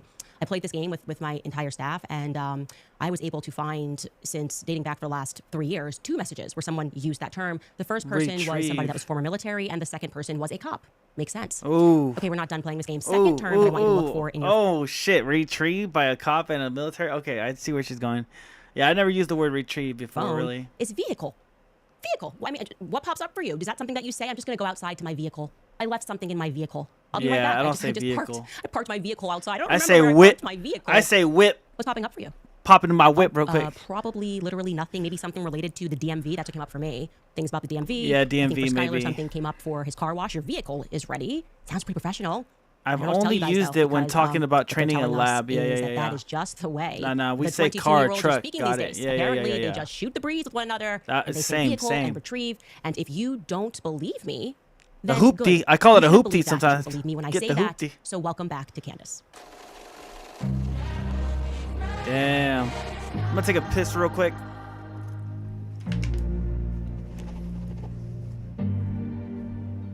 I love vehicles, love fast vehicles. I'm a big vehicle person, said nobody ever. The text messages that were released yesterday in the indictment of Tyler Robinson make perfect sense if you don't think about them at all. Like literally, if you suspend all reason, all rationality, then they can make perfect sense. That's the only way. You just have to stop thinking. You got to get to that point where you're like, are we still talking about Jeffrey Epstein? No, to be fair. Now we are more broadly considering how stupid the feds believe that we are. And the frankly obnoxious messages that someone strung together must clearly be for either our or their own entertainment. So I want to hyper-focus on those. I want to actually hyper-focus on what exactly is wrong with these text messages between Lance and Tyler. Now, first and foremost, the obvious thing, there's no timestamps. Right away, major red flag. Very easy to say he sent the first message at this time. It's a part of your investigation, right? Everybody is on edge globally wanting to know what happened. And they just remove that. But don't worry, you guys, because like I told you, one of the things that me and Charlie always believed in was that we could work harder. And I got to tell you, these devils are working pretty hard, but we can work harder than them, okay? And I decided to go back and on the basis of what Tyler Robinson allegedly writes to his lover, I decided I could work them into the timeline. I could work out an approximate timeline, at least, for us to look at visually for when they had to have been sent on the basis of what he's saying, right? Because he says certain things that were not revealed to the public at a certain time, so we're going to do that. I also want to point out the fact that the language, which many people said online, somebody actually left a very funny comment, it's like borderline poetic. He's got commas in there. It's like perfect English. And that's actually a striking contrast compared to what's inscribed on the casings, right? Yeah, on he the goes bullets. through You're all right. of these memes that he's written, and I'm not hip to the lingo. Okay, you got to be real deep internet and hip, but for whatever reason, when he's writing these messages, he's very proper, extremely proper, right? What really wants to make sure he gets the punctuation correct. Anyways, let's just dive right back into the timeline. Let's dive right back into this conversation. And we're at first going to focus on the third message. Crazy. And Damn, don't forget we're just to breaking lead it up down, into yo. this. That's They crazy. are telling us that at no time that we're allowed to know on September 10th, after Charlie Kirk was shot, the roommate, that's Lance, received a text message from so Robinson, good. which I said, just drop started what it. you are doing, look under my keyboard. so And so good. Lance, I Yeah, don't know what he does all day, I'm but like, he dude, can this do is that. really He knows he's deep. home. And Lance then Like the contrast of like the proper English on the text messages, but then it's like stupid memes on the bullets. Yes. Like, yo, and then like the timing on everything. Well, that was the prior video that we just saw. It's crazy. Yeah, sorry. I'm like, yo, this is getting pretty deep. You're just changing the temperature? I need to get the other closer. Oh, okay. Just make sure you leave the thing on. I had to watch the whole thing. Oh yeah, it's really good. Oh well, I just started, so Yeah. I literally just started it. Yeah, thanks for sending it. Can you leave the fan on though? Yeah. Just so I don't. Turn the other one on too, just so it's leaving louder. Yeah. All right, cool. All right, let's get back into it, y'all. and runs. I'm saying he ran prances, who knows, and looks and he sees this note. And to be clear, we're never going to be able to see that note because the feds have since told us that the note was destroyed. The note was even destroyed, though but he it was destroyed the note, recovered. He took a picture of it. Yeah, that makes sense because if you're going to destroy something, the best thing to do is to take a picture of it. And the feds saw the picture, but we're not going to be able to see either. Anyways, Wait, don't what? Think about it. Okay, don't think about it. So there's a note, and it gets destroyed, but it was recovered. But then there's a picture of it, and then that one's not going to be seen. Come on, people, come on. Which makes sense. Then we find out that Lance, I guess, decided to take a picture and then text Tyler back. I've only used it when talking about training and lab. Only time I care about making sure it's perfect is if I'm writing a formal letter, like something for my mom's medical stuff. Yeah, exactly. You want it to be proper, punctual, like very professional, so it doesn't get messed up in any type of like, it's very important. It's your mom's health, so you got to be sure you're on point. So I totally understand that. The only time I'm very formal is medical stuff or like DMV stuff. I'm very formal on that stuff too. Trying to think of other stuff that I'm really formal on. When it comes to banking stuff, like getting a new bank account or something like that, legal stuff, yes, stuff that's gonna be like forever with you. Exactly. Back, and here is where he asks him. Lance says, "Tyler, what? You're joking, right?" This, the note said, I had the opportunity to take out Charlie Kirk, and I'm going to take it. So Lance is like, what? You're joking. And Robinson says to him, Tyler says, I'm still okay, my love, but I am stuck in Orem. That's the town, okay, that you was at for a little while longer yet. So poetic. A little while longer yet. I'm going to look that up on my phone later. It shouldn't be long until I can come home, but I got to grab my rifle still. To be honest, I had hoped to keep this secret till I died of old age. I'm sorry to involve you. Now, I want to jump to this next message because it gives us a timeline. He says to him, I assume right away, Lance says, you weren't the one who did it, right? And Robinson says, I am. I'm sorry. And the roommate says, I thought they caught the person. Okay. And Robinson responds, no, they grabbed some crazy old dude, then interrogated someone in similar clothing. I had planned to grab my rifle from my drop point shortly after, but most of that side of town got locked down. It's quiet, almost enough to get out, but there's one vehicle lingering. Okay, so that lets us actually be able to drop that into the timeline pretty simply. Why? Because we know, we can pull up this timeline, that they at first thought it was George Zinn, so that's who he's referencing, some crazy old dude. And on the timeline, Skylar, if you want to pull that up so we can go through it, what time Charlie gets shot at 12:23 p.m. Scroll down a bit. George Zinn, we learn about 30 minutes after that, George Zinn, the decoy boy, that's when it's announced that he's a suspect in custody by the Utah police. But it's not until, by the way, 5:30 p.m., because he mentions that second suspect, and he curiously says in that correspondence that he's wearing similar clothing, which I find to be strange. We don't know what that second suspect is wearing until 5:30 p.m., when Governor Cox, 12 minutes into a press conference, the press conference began at 5:30 p.m., mentions that the second suspect, who is a person of interest, is wearing all dark clothing. So The earliest that message could have been sent out is 5:30. after 5:30 p.m. 5:30 p.m. I think it's unlikely because I think, again, this is all made up, these messages, because he says wearing similar clothing. Okay, he tells us dark clothing. What's similar about that? This guy, allegedly, when he did this, was wearing black jeans. I was wearing, dark jeans and a black shirt. So that's like everyone on campus, okay? Nobody in the press conference says, oh, we picked him up because he was wearing something similar to the shooter. So that language right there is actually a mistake from the feds. But again, it allows us to be able to plot it into the timeline. So that's good. Okay. Timeline is back up here. And we then know Kash Patel tweets that the subject in custody has been released. Our investigation continues. That was a mistake. The guy in the darker clothing, we don't know who that is. And then it's after, again, like I said, that these correspondences then had to take place. So we're talking about late in the evening. Okay, 6 hours on. I'm wondering what it is that Tyler Robinson is doing throughout this entire time. Skylar, you can keep this up because I want to keep scrolling, okay? What he's doing throughout this entire time, because that's a very long time for him to be just around campus. But then luckily, he's going to let us know what he's doing, right? He's going to jump right in here and he's telling us that he's close to the scene. We know in this conversation that he then says to Lance that he's looking to get that rifle, right? He says, I'm wishing I had circled back and grabbed it as soon as I got to my vehicle. I'm worried what my old man would do if I didn't bring it back. Oh, I'm sorry. Let's actually go earlier. He then tells us his alibi, which is amazing, right? He's saying, I'm lingering around there. I'm trying to get the vehicle. And then, of course, as you always do when you're trying to clean up things, you then spell out your alibi, right? Lance asks him, why did you do this? And Robinson says, I had enough of his hatred. Some hate cannot be negotiated out. If I am able to grab my rifle unseen, like I'm trying to clean up the scene. But they better protect her with her picking it apart like this. I'm worried for her. Dude, she's super rich. And the one thing I was talking to my friends about, she's super rich, right? Like her husband is loaded, right? It was kind of weird how they got married in the first place. I don't trust her because she married him. You know what I'm saying? Like 2 weeks only meeting and then they're married. Whatever. This is beyond Candace right now. I'm gonna get off that topic. So she's loaded, right? And her husband is super Catholic, right?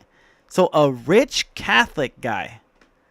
Super rich doesn't mean super safe. Yeah. But look, check this out. He's a rich, super Catholic guy.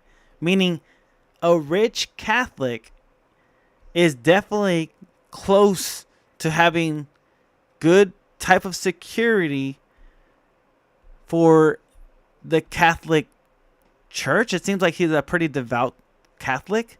So there's some sort of like religion connections. Exactly.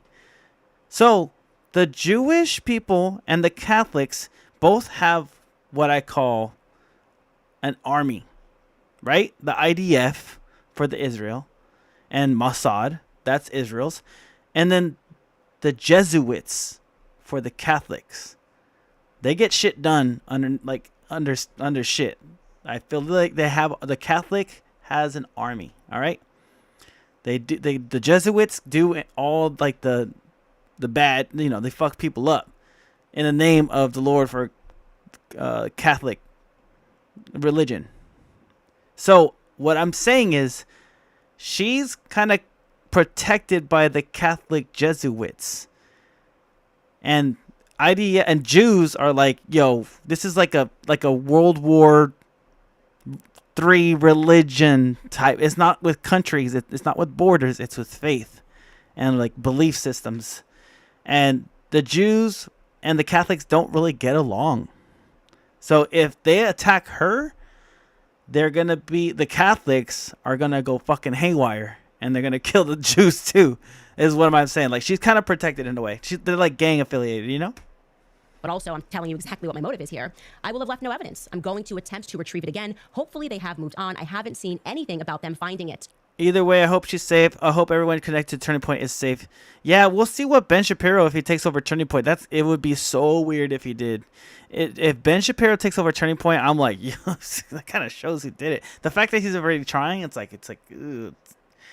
I'm like, Ben, just don't do that, bro. It's like, it's already weird with the Jews, and then you're gonna take over his fucking Christian, your Jewish hands are gonna take over his Christian fucking radio show. It's like, what the fuck? You're gonna hijack it? Okay, so we are now late in the evening. He's still hanging around. Yeah, makes him look real roommate then bad. comes and says, how long have you been planning this? He says, a bit over a week, I believe. I can get close to it. Still trying to get close to that rifle. So I'm wondering if maybe the feds might drop us some footage. right? We should be able to see some footage. He's got to be idling in his car. You've been speaking about how he has this car. I'm assuming he's not just sitting in the woods or sitting on a sidewalk. This is a quote unquote manhunt. So where is he casually sitting, lingering, loitering? I don't know, but that would be some pretty good footage that they could release if they don't want us all to become a conspiracy theorist, okay? He then says, yeah, I've been planning this for a bit over a week. I can get really close to it, but there's a squad car that's parked right by it. That's the drop-off spot. I think they already swept the spot, but I don't want to chance it. And then he tells Lance that I'm wishing I had circled back and grabbed it as soon as I got to my vehicle. Yeah, that's a vehicle. I'm worried what my old man would do if I didn't bring back Grandpa's rifle. I went to exactly where I got this rifle from, okay? I don't know. I don't even know if it had a serial number. Weird, because he's been planning this for a week. He might have checked. Now all of a sudden he's getting in the details and is wondering if it had a serial number. That seems a little strange to me. But it wouldn't trace to me. Of course, because you just told us in writing that it's your grandpa's. Definitely trying to cover your tracks. I worry about prints. I had to leave it in a bush where I changed outfits. Okay, we're going to get to that. Focus on the changing outfits. That's a really important piece of this, and that is why I am now a confirmed conspiracy theorist on this, okay? I left it in the bush where I changed outfits, okay? I didn't have the ability or the time to bring it with. I might have to abandon it and hope that they don't find prints. How the F will I explain losing it to my old man? Only thing I left was the rifle wrapped in a towel. That's the only thing. Otherwise, it was a perfect job. It was top of the line, professional job. The only thing I left behind was the weapon with my prints on it. Oh my gosh, right? Like that's kind of amazing. Okay. Then he, of course, explains, remember how I was engraving the bullets? The effing messages are mostly a big meme. I know I speak proper here, but it's just a meme that I was writing. I wrote, notice his bulge. On Fox News, I might have a stroke if they say that, right? If I see notice his bulge on Fox News, I might have a stroke. All right, I'm going to have to leave it. Oh, that really often sucks. It's almost perfect. Okay. So he then ends this message. This is all from the day. This is all we have from September 10th. Okay. Judging from today, I'd say Grandpa's gone. I want to make it very clear. This is Grandpa's gun. Okay. Nobody should question this narrative because he has put it all here. I'd say Grandpa's gun does just fine. I don't know. I think that was a $2,000 scope. Okay, so that ends that exchange. Now, I have a couple of notes here that I put here at the end of day one as we worked in this correspondence, which all had to happen, let's call it 7 p.m. earliest, as I say here, which I want to be clear. The campus is 4 hours, 3 to 4 hours away from where Tyler and Lance live together. We have a map here to show you that. So he's just loitering until, like I said, earliest. He's signifying around like 7 p.m. that he's still very close to campus. That's a long day. That's a real long day, just waiting to see when you can go in there. And there's a manhunt, and he's chill. He's chill because he's changed his outfit. How do we know he changed his outfit? Because he made it very clear that he drops the clothes, his shooting clothes, right there. He got changed. He didn't have time to take the rifle that was in the, that he put in the towel, but he did have time to change. That totally makes sense. And then for whatever reason, he had to leave the rifle with the prints on it, okay?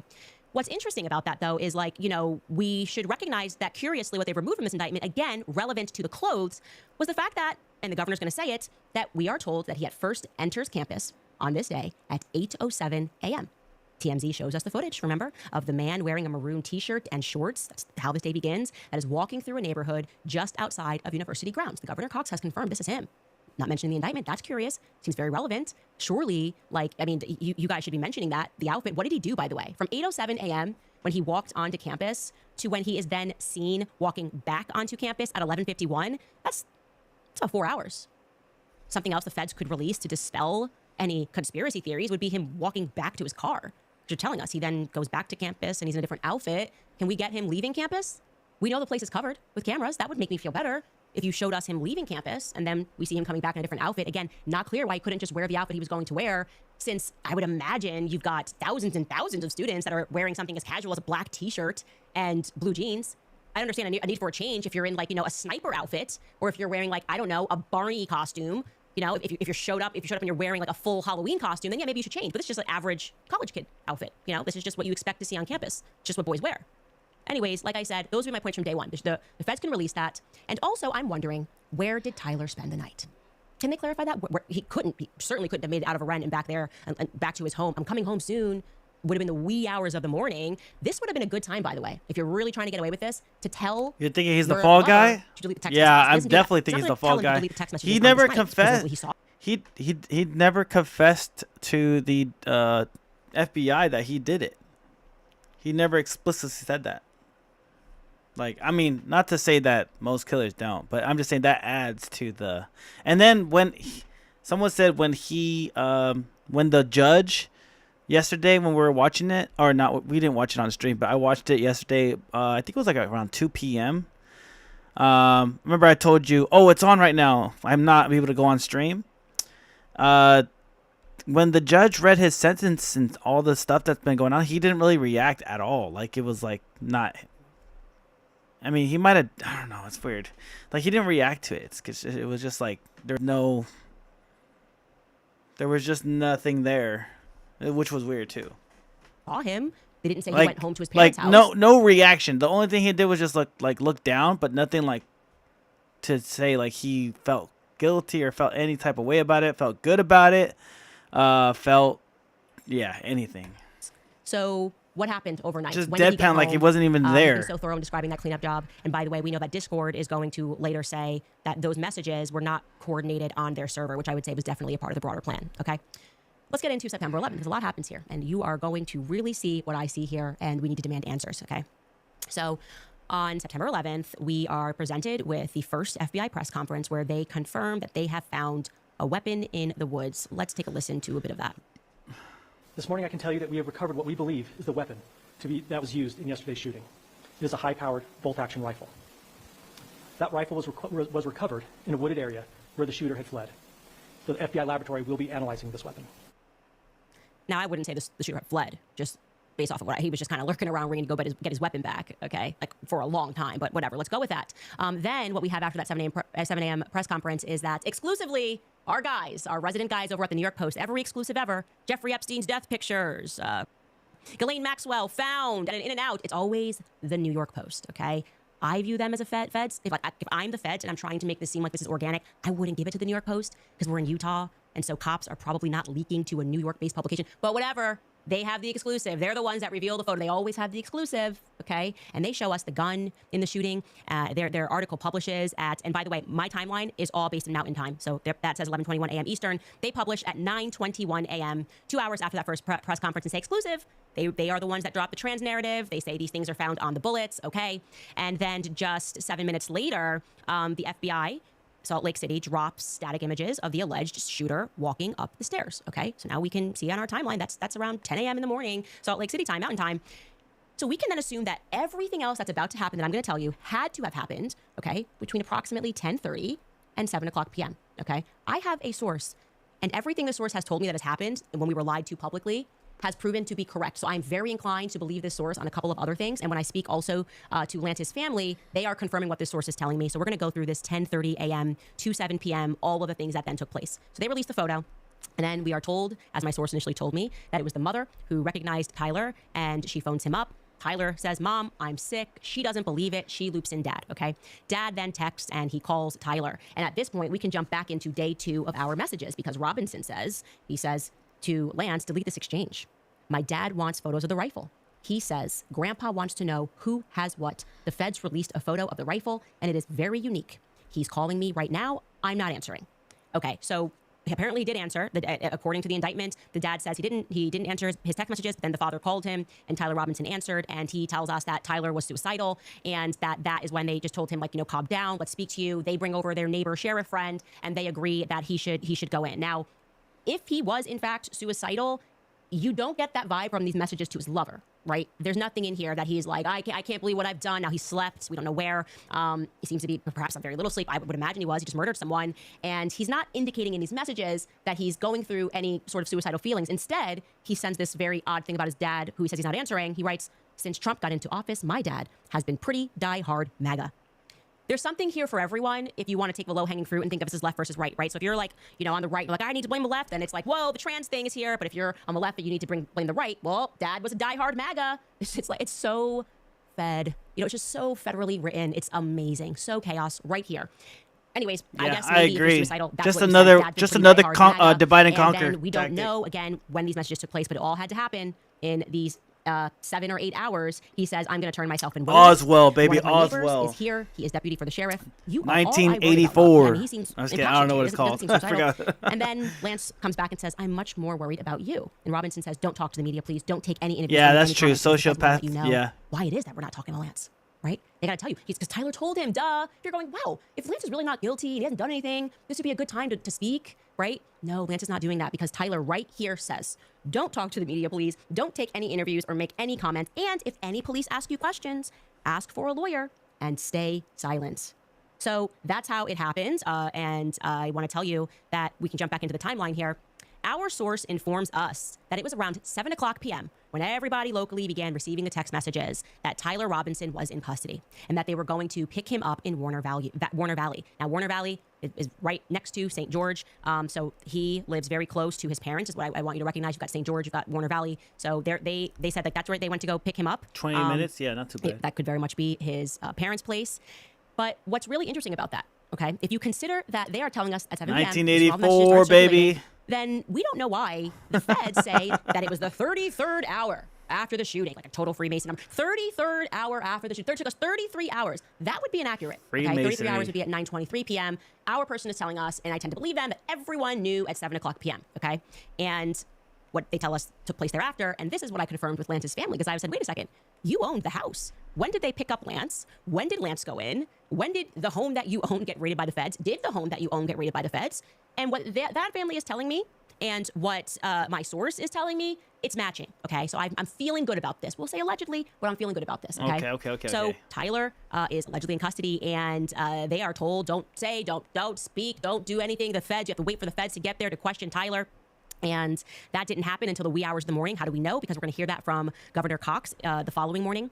Anyways, but apparently what happens is then they bring Lance in. Maybe one day you guys will which teach tell me. you Maybe around one 11 day you guys will get Lance through to me. Twiggs is brought in for questioning. The simple 10 And a.m. shortly Maybe you'll thereafter, make it happen. That apartment is raided. And I say overnight into the wee hours of the morning is when they first raid Tyler and Lance's apartment. Now, why am I really stressing this out to you? I'm stressing this point to you here.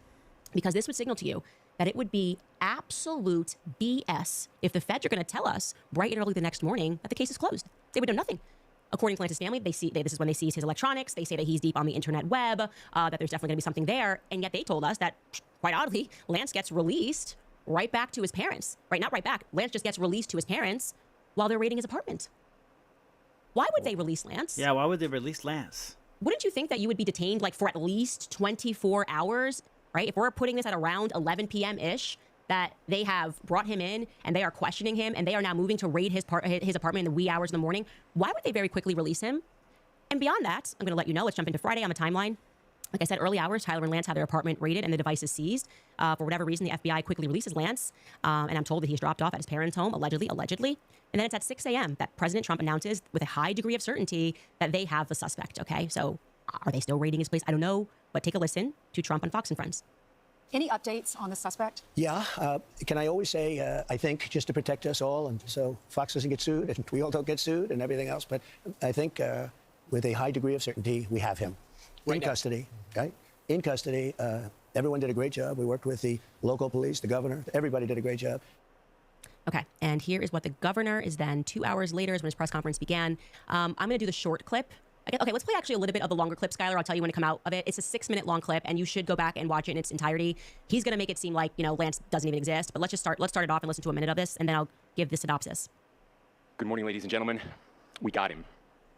On the evening of September 11th, a family member of Tyler Robinson reached out to a family friend who contacted the Washington County Sheriff's Office with information that Robinson had confessed to them or implied that he had committed the incident. This information was relayed to the Utah County Sheriff's Office and scene investigators at Utah Valley University. This information was also conveyed to the FBI. Investigators reviewed additional video footage from UVU surveillance and identified Robinson arriving on UVU campus in a gray Dodge Challenger at approximately 8:29 a.m. on September 10th, in which he is observed on video in a plain maroon t-shirt, light-colored shorts, a black hat with a white logo, and light-colored shoes. When encountered in person by investigators in Washington County on September 12th, in the early morning hours, Robinson was observed in consistent clothing with those surveillance images. Okay, stop. That's actually a perfect place to stop right there. My source says he's lying. I don't like Governor Cox. Vibes. Okay, vibes. I don't know. Can't explain it. I'm getting tons of people that are messaging me telling me he's corrupt, that he forced himself onto the ballot, that he wasn't even supposed to be the governor. Allegedly. I just don't like him. Every time we find an inconsistency, I actually find him to be the mouthpiece of it, okay? So he is representing, and my source says falsely, that they picked up Tyler Robinson, and by the way, it makes perfect sense that my source is saying that that's not accurate, in the same outfits that we just showed you, okay, of the maroon thing that happened at 8 o'clock. We don't know what he was doing for 4 hours on campus, but he's telling us that for 33 hours, he decided that he was going to keep the outfit on. Now, remember, I told you that Tyler Robinson's classmate reached out, and they insisted that this was an incredibly odd thing because he was very tidy. He was very clean, and they said that's the first thing that they went, that just sounds weird. He was a very tidy dude. Now I'm telling you that my source is saying he wasn't wearing that outfit when he got picked up. He wasn't wearing that outfit when he was brought to the office. If I'm if I have this wrong, this would be a very easy thing. Okay, surely they're going to have photos. They've got something for them to release. It's like, yeah, no, we totally got him. I want to be clear. If you are in the police station and you want to reach out and let me know more, tips@CandaceOwens.com, because I'm struck by this. This is what we should be hyper-focusing on. He kind of wraps it up and says he was wearing the same outfit, and that always sounded dumb to us. Why would you not take a shower in 33 hours, okay? That doesn't make any sense to anybody whatsoever, and people are saying that fact is untrue. Right, because he's a tidy-ass kid. He doesn't like fucking... If that is untrue, he's a clean boy. Let's first show you how he wraps this up. We might show you a portion of what he said again because we wanted to compress his 6-minute clip, but like listen to how he wraps up this conference too because it's relevant. Good morning, ladies and gentlemen. We got him. This is a very sad day for our country, a terrible day for the state of Utah. But I'm grateful that at this moment we have an opportunity to bring closure to this very dark chapter in our nation's history. Closure. Closure? He says closure. We got him. They already start in that he starts talking about the messages. He starts filling in the blanks. He said he had it. He put it in a towel. We have messages. It's all over. We found it on Discord. Discord is going to say that's not true. So who made up these messages? When were these messages made up is the question. If Discord's saying they don't exist, this signals to me that these messages were fabricated, just created, right? Yep, and I'm further feeling that way because there's no timestamps. Again, I want to be proven wrong. Okay, but I don't like this at all. And we got him. It's over, and we can turn the page with finale. Would you, if you were an honest governor and you knew that only, again, 4 hours earlier? How long does it take to raid a home? I don't know. Is it quick? Is it like a 10-minute thing? It feels like it'd be a long thing to grab the devices. If you knew that you had not even begun going through those devices, how would you say that we can close this chapter? Why would you say that we can close the chapter? I would have said, honestly, and he does not, we raided his home and we are looking for more information. We think that there's going to be a lot more information, but we wanted to let you know that we at least have one person that we feel is definitely involved. That's not what he says. He says it's over. It's done. Wrap it up. We're not going to even tell you about the fact that we just raided this place a couple of hours ago. And the person whose place we raided, who is the one that the family says is super internet, we just kind of released. We weren't interested in that. What are we to discern from all of this? I'll tell you my take on this. I think the person in the maroon that's walking is different from the person that's walking up the stairs. It's a gut thing, okay? I don't know, but I know, okay? I don't know, but I know. It makes sense in the timeline of George Zinn, the decoy boy, that we've got other people that are doing different things, and it is they do not want us to prod the narrative about the person in maroon. It doesn't make sense. They can't tell us. He said he planned this for weeks, so I'm going to assume if he planned it for weeks, that he didn't go to campus earlier because he wanted to scope things out. He would have done that. He would have obviously been able to do that already because he's been planning this for a week. He knew where Charlie was speaking, right? Make it make sense. The roommate is involved for sure. Very easy. You should have footage of him in that Dodge Challenger just waiting and salivating. He kept checking. He said, oh, here I am right here, just waiting to get that rifle back. I'm waiting to get that rifle back. Where's the footage? You were on a manhunt. Where is the footage? Surely during a manhunt you used drones. I feel like we are tech capable enough that during a manhunt, after a murderer of a college student decides to take out Charlie Kirk, who has been a friend of the feds, right? I think probably not a good idea to be friends with these people, but whatever. He's been a friend of the Fed. Surely this is a big issue. And to put to rest in conspiracies, you're going to show us that drone footage, and we're going to see the Dodge Challenger just sitting there for hours and hours and hours. And we're maybe even going to be able to see, because I'm sure at that point, like cops maybe set up some barricades or something as he was going in and out. Yeah, you can't live with them or date someone and not know something. Like I said, every inch of that campus is covered. So we should be able to see. Living is more probable. I date girls all the time. They don't know shit about me. So show us him on campus before he returns back to campus around 11:30. Just show us the footage, okay? I'm demanding it. You know why? Because I need to be able to fit things into my timeline, if that's okay with you. So I would discern that we are looking, just vibe again, 2 different people would be my thing. 2 different people. One of those people is definitely, individuals is definitely being protected. And separately, we can definitely make out that for whatever reason, Lance is being protected. There's no way you release that guy, okay? There's no way you release that guy immediately. There's no way that you intentionally purge him out of these messages, okay? The excuse, he's being cooperative, doesn't work. You can be cooperative while you're still being detained. At least 24 hours before you would say, I felt good to clear him as a suspect. Yeah, live with and date. Yeah, you're right. They released him instantly and they said, job done. So I would like more information about Lance Twiggs, okay? I already don't like that mom received a Bachelor of Science from Stanford University in psychology. It seems to be a running theme. Definitely in these something. Fed ops, that there's always psychology somewhere in the family. And I want to be very clear, I'm not saying his mom has anything to do with anything, but I am saying that I feel this kid, for some reason, some unknown reason, is being protected. And I'm not the only one. His family feels that way, okay? His family thinks it's odd. Like I said yesterday, I spoke to them today, I spoke to them yesterday. They think it's odd that the feds moved on from him so quickly and that the feds were being dishonest, and they felt about everything when they first came out with information. So why are we all feeling that way? We absolutely need to get to the bottom of it. Let's take a quick break. I'm going to show you some stuff. I mean, Tucker completely destroyed the Bibi Netanyahu narrative. Megyn Kelly, Dave Smith. I mean, everybody yesterday. The truth is coming out inevitably about Charlie's mindset. The only reason we're discussing it, obviously, is because of Bibi Netanyahu coming out and lying. But some important things that he said. First and foremost, before we do that, I want to remind you guys about Riverbend Ranch because I absolutely love them as a company, and I know that there were his beliefs constantly protect their season. It's come on. The silent war against processed Thrive is the gut award-winning that you went with promo against different people. And I'm further believing that because I think what do you questions asked? Take control today with Just Thrive. Again, that's justthrivehealth.com, promo code Candace. What do you guys think about that? What I just said to you? I think these are two different people. And I'm further believing that because I think it's weird that they won't even release the footage, this grainy footage of the guy walking up the stairs. Why do we have one static image of that? Does that make any sense to you?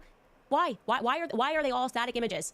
Release the video. Yeah, release the video. When I first looked at this video and then they said it was, I was like, that doesn't look like the same person, like ish. But like, no. And that feels intentionally grainy. You could release clearer footage. You know you can release clearer footage. So do it. Because we're not going to let it go. I now believe there is a federal level of corruption and conspiracy involved in this murder, okay? Yes. From George Zinn to Lance Twiggs, the unanswered questions were like, what was he doing at home? What does he do for a living?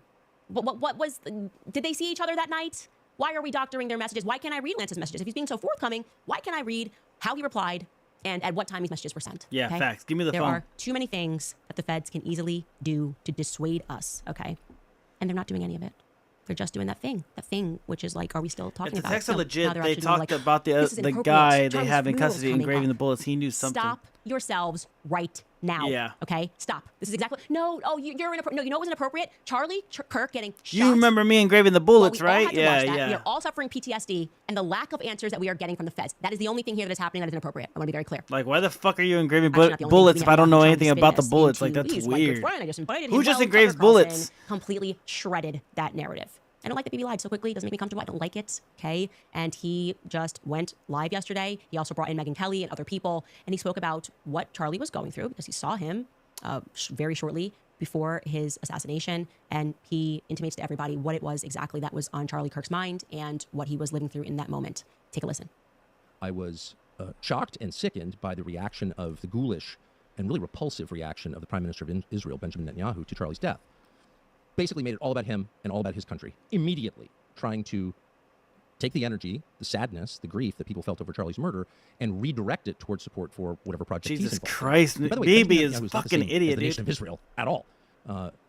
Bibi is despised by many people in Israel, and if you know people who live there, you know that that's true. There are huge divisions within the Israeli government. I mean, there are certain parts of the intel world in Israel that do not support some things that Benjamin Netanyahu has done recently. So it's not the same as attacking Israel, attacking Bibi, but I don't think I've ever seen anything lower than his attempt to hijack Charlie's memory and use it for his own political ends, particularly because what he said was What a completely fucking untrue. idiot, dude. Charlie didn't hate Jews. He loved Jews. He had tons of friends who were Jews. He loved the state of Israel. He loved going there. He did not like Bibi Netanyahu, and he said that to me many times, and he said to people around him many times. He felt that Bibi Netanyahu was a very destructive force. He was appalled by what was happening in Gaza. He was, above all, resentful that he believed Netanyahu was using the United States to prosecute his wars for the benefit of his country, and that it was shameful and embarrassing and bad for the United States, and he resented it. Didn't hate Netanyahu. He wasn't out there with a placard saying that, but he certainly expressed that to me and a lot of other people. And there's no question that Bibi's defenders on the internet will call me a liar or a kook, but that's a fact. And enough text messages exist that I think it can probably be verified in pretty short order. Not that it needs to be, because that is true. Shortly after that speech, there was a very intense attack on Charlie, and to some extent on me, not that I really noticed. But on him, I have no donors. He had $100 million worth of donors. And so, because he was involved in a different project from just yapping on the internet, which is what I do for a living, he was dependent to a great extent on his donors, of course. It's a nonprofit. And they went after him and tormented him. Not all, of course. Many were supportive. But the ones who were offended by my speech, and there was a small, very intense group who were, tormented Charlie Kirk until the day he died. 2 days before he died, he lost a $2 million donation because he had publicly pledged to bring me to the next Turning Point conference in December. And he told me over the past couple of months he was losing a lot of donations over that pledge. They put out a flyer basically saying that I was going to be at this event giving a speech. And so he would text me and say, "Man, I'm really taking a lot of heat for this, and people are really mad." Like, The I grew up American around Jewish firearms and community was called in taught a to statement safety Charlie handle Kirk them an when I was young, anti-Semite. and I've Quote, never "Being known Charlie anyone to Kirk, engrave bullets. An anti-Semite. Yeah. He was not an anti-Semite. He was the opposite. And he was not dangerous. He was a great lover of people and a purveyor of peace. He was the opposite. And he was very Engraving scumbag. live For those of us who've been unfired called names for a bullets long time, is are a little bit highly hard to defend dangerous Charlie. and can Deeply cause an offended by that and explosion. expressed some of those Engraving live feelings on ammunition, Peggy whether Guzman by in laser or different places. mechanical But means, that can did not ignite let the up. The sensitive reason I'm telling primer the story of is because he gunpowder, called in and risking came to see me severe at my house injury, about this time. equipment And, damage, or even I said to him every death. single time, Most "Look, people got interested my in own engraving way to ammunition are communicate my using fire views. This is casings, actually not the most not the important actual issue to me. bullet Things I or can talk live about round. don't need to come to Turning Point. I didn't Take know Europe, that. No problem. I hated That's- seeing how much he was suffering. That's a lot of good the information hassle right he was there. getting from people, and I was being attacked too. By the way, it was a huge effort. I wasn't fully aware of it actually because I don't go online that much, but there was a huge effort by people, some of whom I know and have helped, and like Seth Dillon at the Babylon Bee, for example, someone who had his own problems with free speech, who was famously canceled. And I like Seth Dillon. I had him on a couple of times. I had dinner with him to show support. Seth Dillon was out there demanding that Charlie Kirk take me off the roster, pull me off stage, because I had said things that Bibi didn't like or that he didn't like or whatever. Shocking that someone whose whole persona is wrapped up in the idea that we all get to speak, and if you don't like it, make a more compelling case, that person and many others like him were advocating for me getting pulled off the stage because they don't like what I'm saying. This is a trend, and one that we should be really concerned about. It's not just about Israel. I by had the to way, look it at all. up The trend to is be really 100%, simple. People with but yeah, power that don't alone wanna was hear always disagreement. They sending don't up wanna be red challenged, flags. ever. That's why Yeah, we have for free speech, sure. to acknowledge that even That is those of fucking us weird. or people with less power still have a right to talk because they're human beings. You don't own them. So time after time, Charlie would call me or come to see me and let me know, wow, or show me text messages. These people are really mad that you're speaking. And I would always have the same thought, like, I feel pretty moderate, actually. I've never been an Israel hater. Obviously, I'm not an anti-Semite. I just don't want more wars, and I don't want a foreign country humiliating my country and telling us what our Right. laws have to be. I mean, this seems like pretty basic America First stuff, and he would say, I totally agree with fuck you, yeah. but they want you off the stage. And I would always say, no problem. And he would say, no, it's important. It's a matter of principle. I want you to be there. Great. By the way, I'm not accusing anyone of being involved in that murder. I'm not trying to mutter darkly or imply anything. There's a lot we don't know about who murdered Charlie and why, but I don't know, and I'm not going to pretend that I do. But I think it's important to say that out loud because it's a fact, and there are many liars out there trying, Bibi Netanyahu, number one among them, shamefully, who are trying to distort the truth, a truth that I know and can prove. What I want to add here is that it takes a truly demonic spirit, right, to be a part of the people that were swarming, pressuring, threatening, intimidating Charlie, to then flip in 1 second after he dies and say, pretend it never happened, like they were just great friends. That's weird to me. It's That very is weird to me. We wouldn't be super here if they weird. didn't do that. They could have said anything, by the way. Like, Josh Hammer, I know how you were messaging him. Like, release the messages, buddy. Just release all of your threads with Charlie in the 48 hours leading up to his death, okay? Let people see it. They did it at first regarding me last year. They insisted, and I said, Charlie, I couldn't even come up for air. I said, Charlie, don't even think about it. I don't even care. Don't even fight your donors. Like, just let them think they won because I got to rebuild my entire life. I was just publicly fired. You know what I mean? Like, this is not, you're good. Like, you are so good. I couldn't even care about this less. Like, you're a brother to me. Do what you have to do to survive, okay? And then he just saw them moving into it. It wasn't just Candace. They wanted Tucker. You know, I'd like to talk to Tucker. Tucker shouldn't be here. And then Charlie realized which way the wind was blowing because it's never enough. It's never enough with them, okay? They want to be the authority on speech. And it is reality that those very same people who were pressuring him and threatening him and intimidating him and calling him an anti-Semite and telling he was hosting anti-Semitism then became the fastest people to try to eulogize him and to say, look no further. He effectively died for Bibi Netanyahu. It's wrong. And we have to stand up to that narrative. Matt Gaetz jumped into the ring and basically just doubled down on what Tucker Carlson said. He tweeted this. I have personal knowledge as to many of the claims Tucker is making here. They are 100% true. Damn. Behaving like demons. There's just no question. It's very weird when a demon then pretends that they weren't being demonic. You could be chill. You could have transformed it after Charlie was assassinated. You could have said, wow, my last correspondence with him was I was upset about something and now I realize that life is so short and fragile and it's really not worth it to skirmish with one another. Like, I really regret my last correspondence. And then I would have been like, okay, that was really authentic and real. Instead, they were like, we had a wonderful time. I just wasn't, what? Oh, loved Charlie. Just loved him so much. Something is weird about that. Spiritually, it's evil. That's what it is, it's evil. See? And in case you needed any more, another person to tell you that he was being intimidated and they were bullying him about who he could speak to, here's Megyn Kelly. She joined Tucker Carlson and she says this very quickly. Take a listen. Charlie is not the only one who's been threatened or was threatened to cut ties with you or not platform you. I too have gotten that, especially since you've been more outspoken on Israel. And I couldn't care less the amount of pressure they put on. I'm like, what are you talking about? Yeah. This is madness. Why would you want to silence such a powerful, important voice just because you disagree with them on one subject, one on which we've all watched you sincerely evolve as you grapple with principles you've been espousing for years? BB's like getting First. fucked like, up, what's dude. happening to Christians? Like, what's best for us and our kids here? How do I keep them safe? That's my number one priority. And I've been just absolutely disgusted and recoiled from people who have tried to pressure me on it. It, of course, never happened. But I know from speaking to Charlie, he felt it too. You've heard it from Charlie, that he felt, and there is a layer here of nefarious pressure to have certain narratives go only one way. Yes. That must be called out and must be fought. Love that. Bibi Netanyahu needs to fucking resign. Right now. I think that's what needs to happen. He needs to fucking go. Oh yeah, big time. He's fucking up Israel's image so much to the point where it's not even about Israel no more. It's about Bibi Netanyahu's fucking image. He's ruining it for the rest of the Jews. And I'm being devil's advocate where I'm saying I want Israel to win. I want the whole thing to keep going, right? Bibi needs to go. He's in the way. He's in the way of Israel's goal. Like, his PR stunt fucked everything up.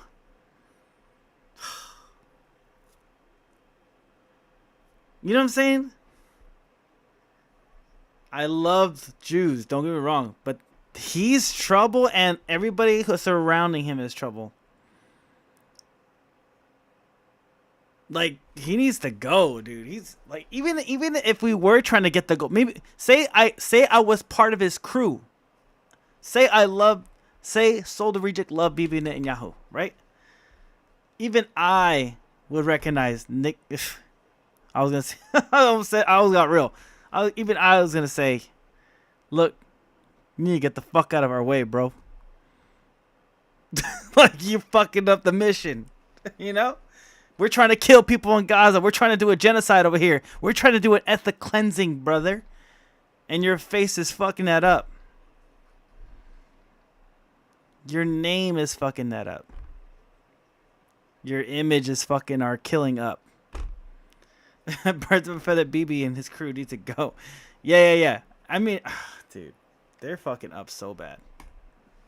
Like, Megan, that was amazing. Thank you. I think all of us right now are just feeling we have to speak, okay? So if you know something about what was going on, if you have something, send it all to me because I'm organizing, okay? I'm getting a lot of tips. By the way, many of you guys spoke about the individual who very quickly, I think 4 minutes after Charlie was shot, went and took the camera. Hold on. Yeah. Is like she keeps bringing like the Catholic thing into it? Yeah.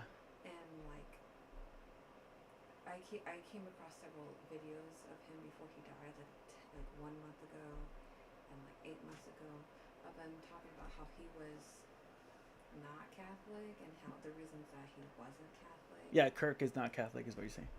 Yeah. So like, just be careful with certain things that she says, you know, regarding those things, because everyone's like, why is she choosing this moment to say that he's like all of a sudden turning Catholic? But he went, you know how like you go to church, we go to church together. Yeah.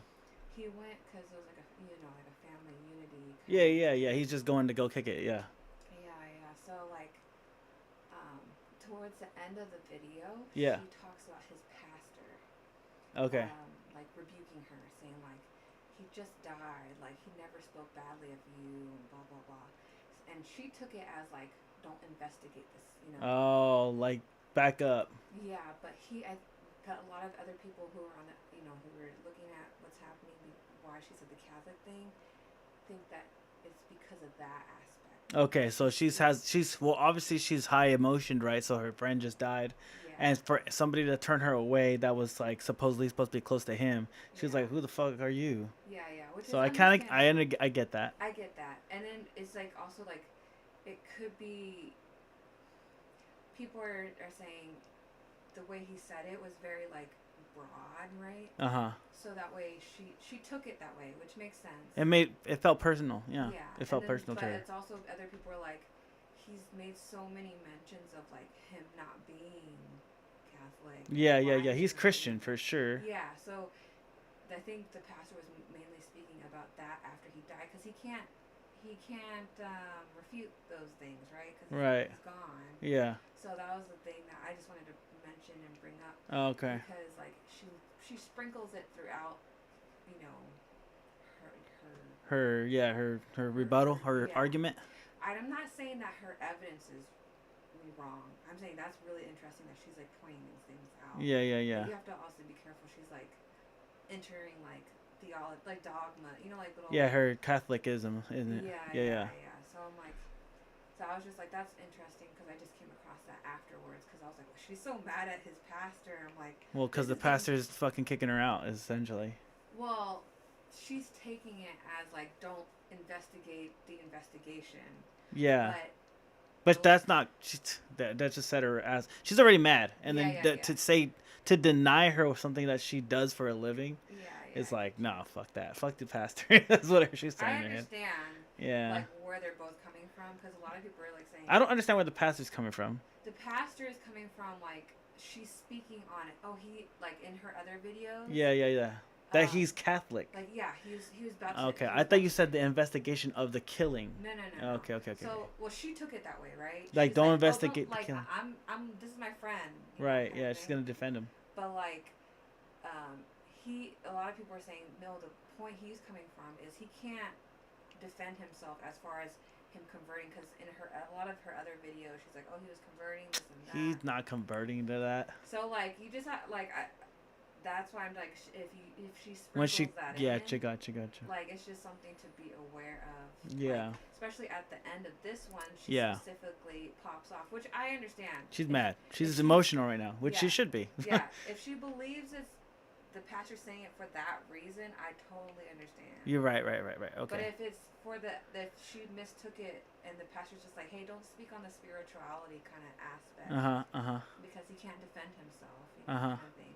It's like, okay, I get that too. I get that too. Yeah. Yeah. So I just wanted to input that because that is at the end of the video. Okay, I'll be aware of what Yeah, happens. I'm just like, it's kind of, it's tricky because like he died, so you gotta be careful with like. Yeah. Misrepresenting the things that he was doing with his family and what he thought and stuff like that. Just like people are misrepresenting. I'm sure Erica Kirk can clarify that for us if it really came down to it, but because she's closest to him. And also, everyone's saying like she was Catholic, so like. Who was Catholic? Erica. Erica's Catholic? Yeah. Oh so, snap! Yeah, because she. That changes everything. Yeah, so she actually said in I think a different interview, oh yeah, I'm Catholic and my husband believes something else. He's Christian. Yeah. Yeah. Yeah. Okay. So like. Huh.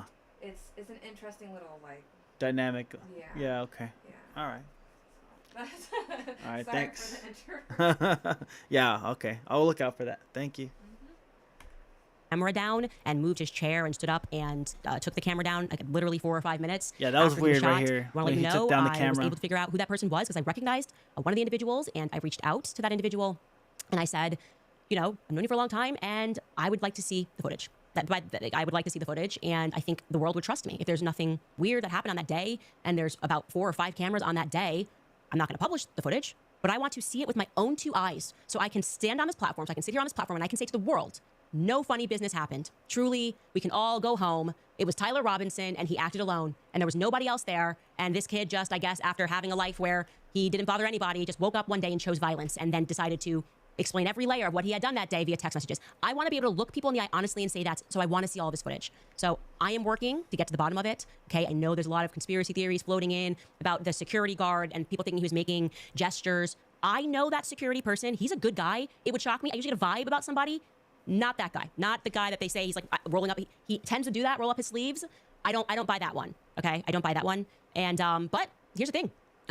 That's my gut. My gut has led me in the right way. And I want you guys to know that once I look at all the footage from every angle, if I'm putting in this formal request and they said they would speak to the lawyers, I think the world will trust me to say there was no funny business, and this is exactly what happened. So I've put in that request, and I want you guys to know that. And I mean business. I hope she gets that footage, bro. This, like, new hey, Becca, didn't I tell you if those cameras so close, they would get the footage? We need those footage. They haven't released it yet. I hope they get that. I hope they get that footage.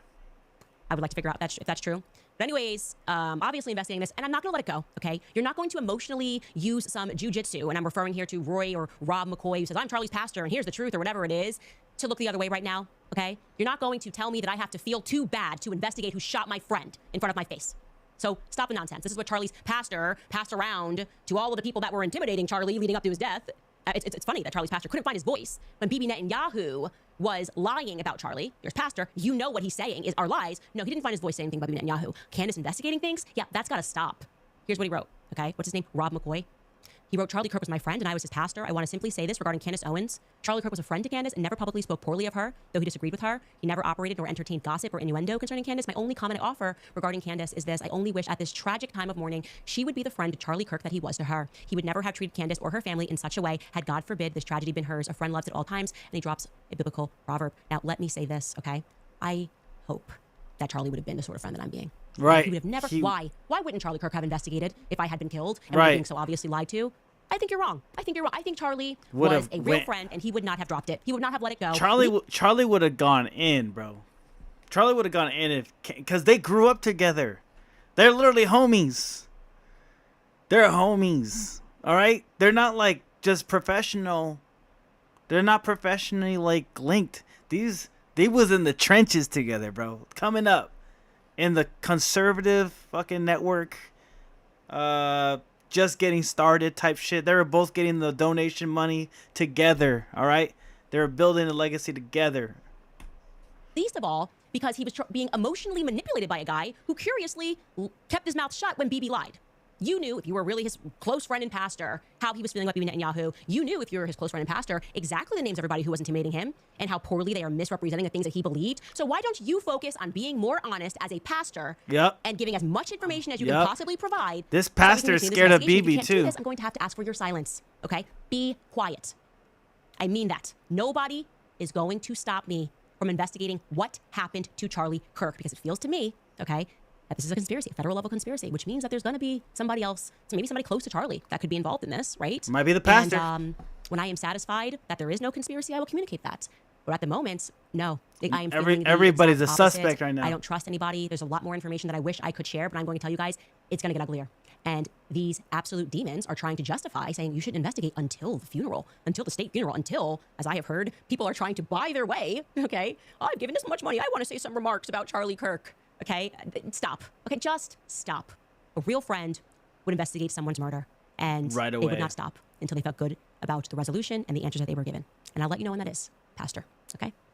All right, before I get into some of your comments and see what you guys are thinking about all this, I'm going to remind you about the wellness company, because you may have, maybe you didn't. That pastor better didn't know watch that his fucking methyl back, blue, bro. Being sold online is And the same grade not that is from used in Bibi, Candace. but You know from that? Candace Watch out Owens. for low quality bottles that are untested for heavy metals. Crazy work, Not- crazy work. all fives right now, and they are Come on. Where's it at?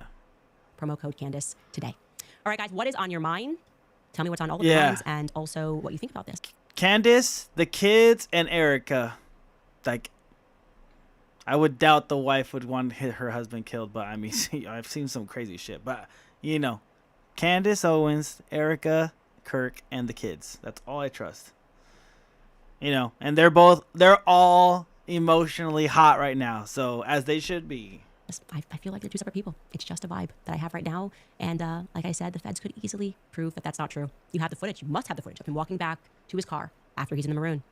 Caitlin writes, Candace, you're a force to be reckoned with. Thank God Charlie has you on his side. God bless Charlie Kirk and his family. God bless you, Candace Owens, and your family. God bless America. Keep Charlie's legacy alive. I know that Charlie made it to heaven, and I think he's watching. I think he is looking down, knowing that, like his wife said, evildoers have done some things, and I'm going to keep fighting until we learn the truth. I don't care who dislikes me. I already didn't care. Like, I pieced out of politics a while And ago. his parents. because I Yep, didn't and his have the thing parents. that Charlie had, the patience to deal with people that are backstabbers and liars and peer pressuring you. I was like, literally, I will burn it all down and rebuild, okay? That's why they hate me. That's exactly why they hate me, because they don't have any ownership over me. They can't fire me. That's it. The person that can fire me is my husband. And I don't think he's going to fire me. I hope not. Geraldine Padilla writes, never surrender, fight for Charlie and fight for freedom. We will. Mia writes, what do you do when a person has such high morals? They will never do anything that you can use to blackmail them, and they won't take your money to say lies. Charlie Kirk couldn't be bought or blackmailed, and that is why they took him out. That is your theory that you are presenting there, Mia. And I will say this. It's like Tucker said, to have so many donors, what I do know is the donors became very rotten at the end. He relied on his donors. They were making threats. Some of them, up until the very last minute, were making threats against him. Financial threats, I'm referring to, obviously, when people are lying and saying that I said this donor tried to kill him, or it's so ridiculous. Financial threats, that's a threat, okay? That is a threat.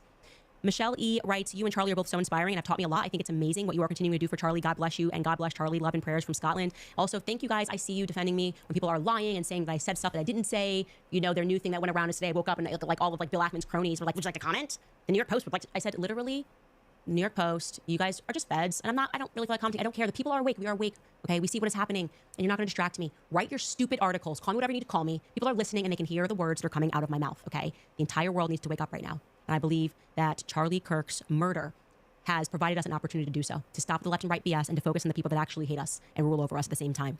Scott writes, what is your view on the questioner on trans violence? The questioner on trans violence, did you watch his remorse video? I was not convinced. I believe he had gone to other Charlie Kirk events. Also, the guy with long hair who cheered and said that he would explain later. It may all be a coincidence. It just seems too sloppy to be the Mossad. Guy is too crazy. I'm not sure who you are speaking about, but I will just say this overarching. I haven't presented a theory as to who was involved. My theory is that we are not being told the truth, and I think that there were multiple people that were involved, including George Zinn. That's my overarching theory at the moment. George Zinn with this decoy thing that makes entirely no sense to me, and it will make sense if there's more people that are involved. So I believe that Tyler Robinson played a part. I don't know which part he played. Curious Nat writes, pray this gets used wisely. Rest in peace, Charlie Kirk. Nat writes, they messed with the wrong best friend. You'd think that they would learn. Thank you, Candace, for changing my life 5 to 6 years ago. Christ is king. Indeed, Christ is king and Christ is truth. And we're going to get to the truth. Wow, by the way, also, that is a really huge donation. So thank you, Nat, for that. And also to other people that have gone onto our website and bought a hat or a t-shirt. That has been amazing to support us because that's it. That's who I am funded by. That is the big, they say I'm funded by Qatar and Saudi Arabia. I mean, they make up things every week. I'm literally funded by the people that are watching this right now. You guys, when you buy gear, when you sign up, if you're a part of my book club, that's who funds me. It is the people.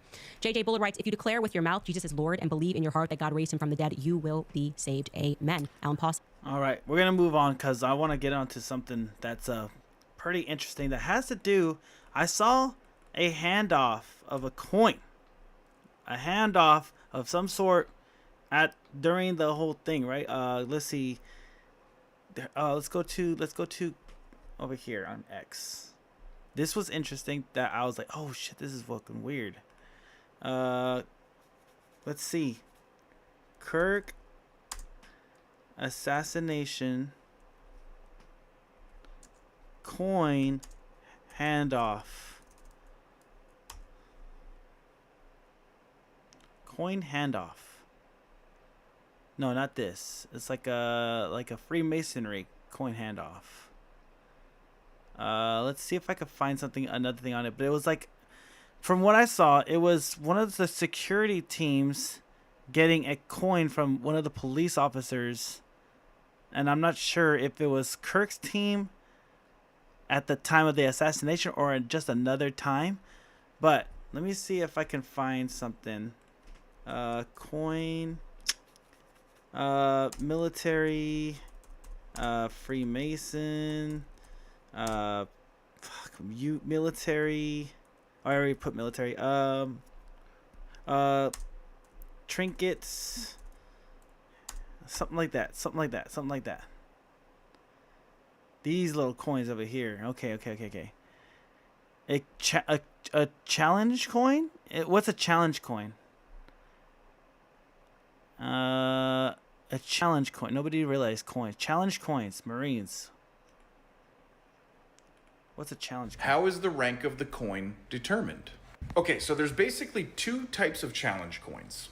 You have unit challenge coins, like this one right here from the Marine Corps Engineer Schoolhouse, or like this challenge coin that is from the command team of Mass 3. And then you have individual challenge coins, like this one that's got the rank of Master Sergeant on it, or like this one that is from a Sergeant Major. Now what's going to happen is my wife and I are going to demonstrate for you and everybody out there how this little game works. What you got on that? How about a Sergeant Major? I guess I'm buying.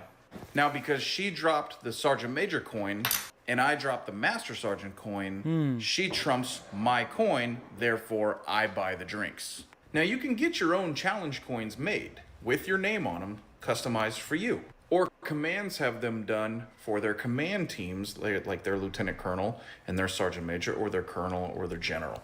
When it comes to finding out who's going to buy whose drink, utilizing command coins is generally not the way you want to go. It's usually from a specific individual of a higher rank that you look up to, and you did something really cool or really good, and that person gave you their challenge coin. And if you got any more questions, feel free to ask. Let's see. I saw Biden get one. That's the thing. Biden coin handoff. Handshake, whatever. I saw Biden get one. So I'm like, do they do it besides military and stuff like that too? Biden handshake appears to shake thin air. No. I know it's on confused. He appears to have chicken dinner. No, that's not it. There was one mysterious.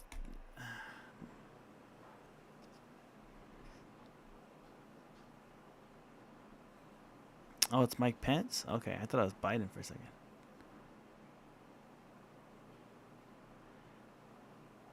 So what's this? Do Congress people use challenge coins too to buy drinks? Like, let's look at that again. He shakes the dude's hand. He looks at the coin like, what the fuck did you just give me? Or like he's not sure what it is. He's like, oh, okay. Oh, thank you. Oh, you're a good friend. Thank you so much. I appreciate that coin. I'm gonna pocket that bitch. I appreciate that, man. All right, we're out of here. You know what I'm saying? Like, and I've seen this with other Congress people too. I'm not sure what kind of coins they are, right? Like, are those challenge coins? Like, I don't know. To be fair, last year on Veterans Day, my church gave all former soldiers one, so they have a token trinket. So they can have a token trinket. But why? Oh, okay. All right.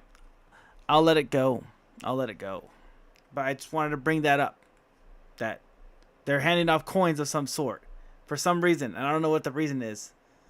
And my little head is like, what is that?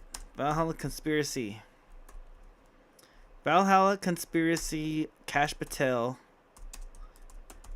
Have you seen this? The Kash Patel Valhalla theory with the kid? Did I say it earlier online? I'm not sure if I did, but let's see.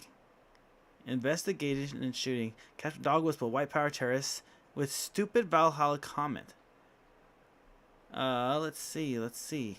A message to neo-Nazis. Kash Patel.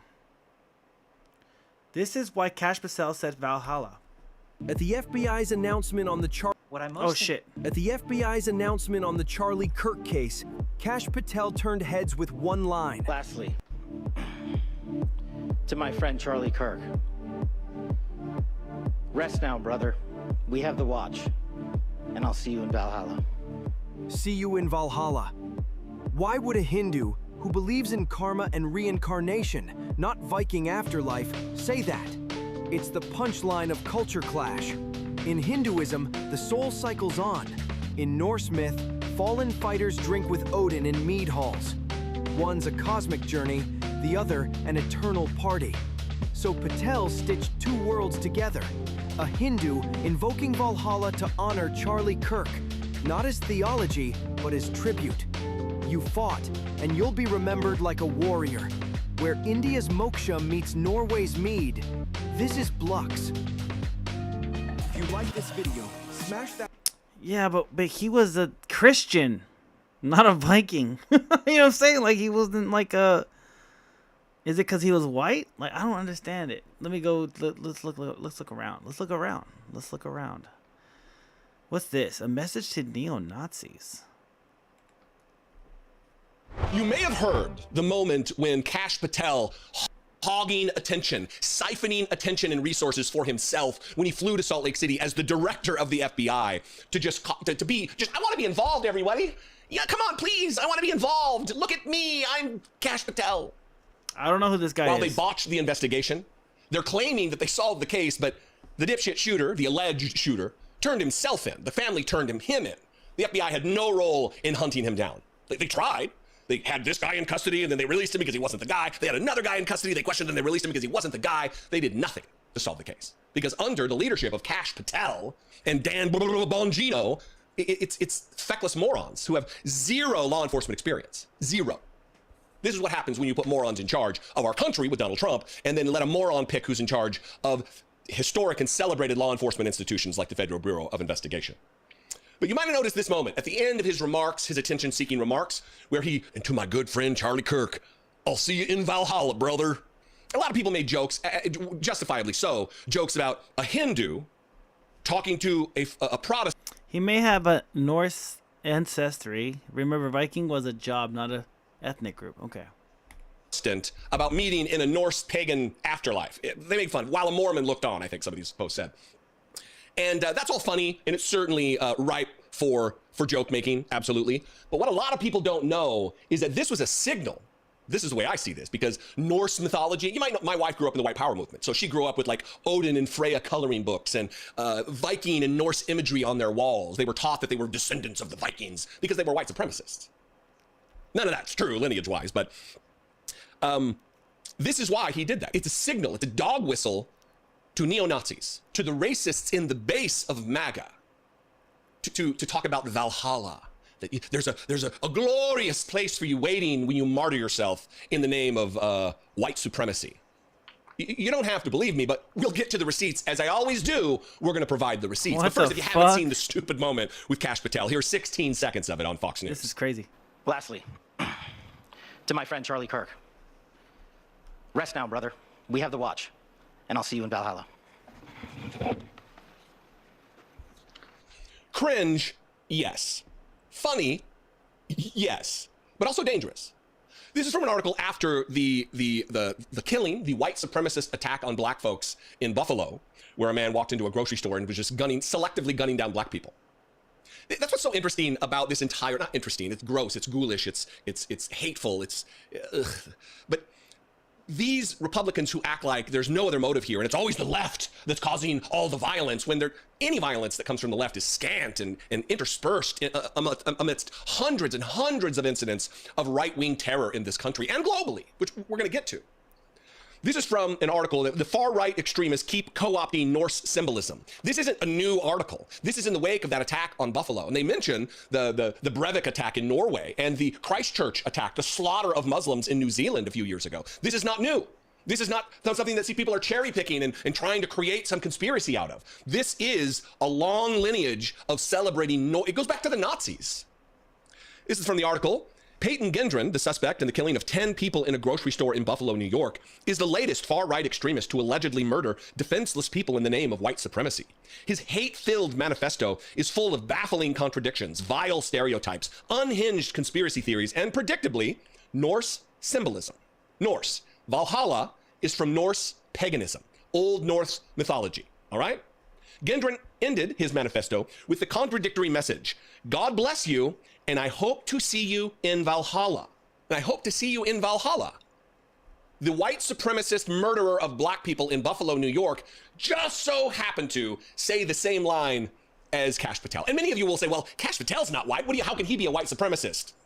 Come on, don't be naive. You don't think that there are useful idiots within white supremacy breaking their backs, carrying water for white supremacy? You don't think Kanye West with his I love Hitler, you don't think he's a white supremacist? This is a reach right here. This follows the lead, his comment about Valhalla, follows the lead of the terrorist who attacked a summer camp in Norway, who named his guns after the weapons of the Norse gods. Even more recently, the shooter who attacked 2 mosques in Christchurch, New Zealand, bookended his manifesto with references to Norse culture. In pre-Christian Norse belief, Valhalla is the hall where those who die heroically are taken to prepare for Ragnarok, the battle at the world's end under the watchful eye of the god Odin. Dying heroically, according to the most Norse sources, means having fought bravely in battle. There is no mention that massacring unarmed civilian earns you a seat at the table. According to Norse tradition, Gendron is more likely destined for this corpse shore, an area of the underworld reserved for cowardly murderers to wade rivers of poison until the end of the world. But, conservatives love to cherry pick all texts, all holy scriptures, all religious tradition, including their own. Gendron probably didn't read beyond the Christchurch Terrorist Manifesto, which makes a very similar contradictory reference to both the Christian God and Valhalla. And then here is one last paragraph that talks about the appeal of Norse symbolism.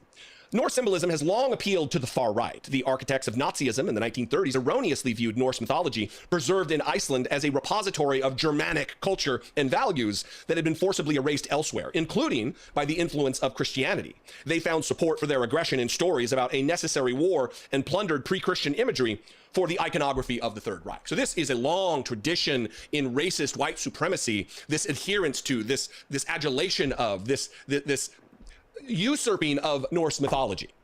And here we are with Kash Patel doing the same thing. So look, I'll say the same thing I say about a lot of stuff. Don't give these people the benefit of the doubt, because when you do, you arm them with credibility. Okay. Kash Patel, in my view, That's is fair. absolutely signaling to white supremacists in the base. He's absolutely speaking to the man who had the Auschwitz summer camp shirt on as he insurrected the country, attempting to overthrow the United States government in the Capitol on January 6, 2021. So Kash You can be Patel brown is a and white supremacist You patsy? can be Hindu and a white supremacist. You are a useful idiot to these Nazi fucks, without a doubt.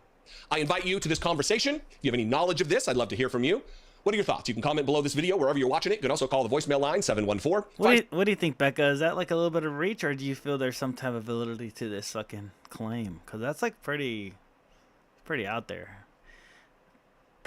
Patel is dog whistling to anyone who wouldn't hesitate to lump him in with immigrants they want to discriminate against. A warrior gets in Valhalla when they die in battle, not picking arguments with students. Kash thinks he's Nordic Viking. Kash is just crooked eyes. They're just making fun of Kash. As someone who's actually Vikings, it drives me nuts when white supremacists do this stuff. Does Patel know what white supremacists really think of him? This is the most unqualified American comment I've seen in my lifetime. Yeah, it's a bit of a reach. I'm not sure why he said it though. But did you see the conspiracy where like the kid with the... Let me see if I can find it. Hold on, let me see if I can find it on X. Because that's where I find the stuff. I just don't save it because I'm not used to saving stuff on X. I'll be honest. But let's see. Valhalla reference with the shooter. That's what I'm looking for. Valhalla reference with the shooter.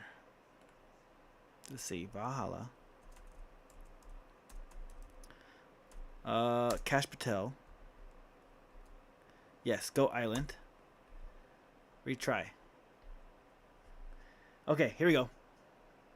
These Oh shit, I fucked up. connections keep getting weirder and weirder.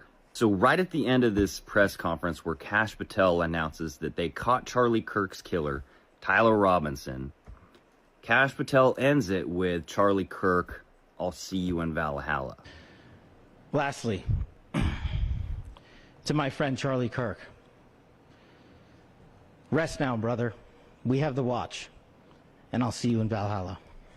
Now, what's interesting is that one of the pictures that they put out of Tyler Robinson shows Tyler Robinson in his bedroom next to his computer.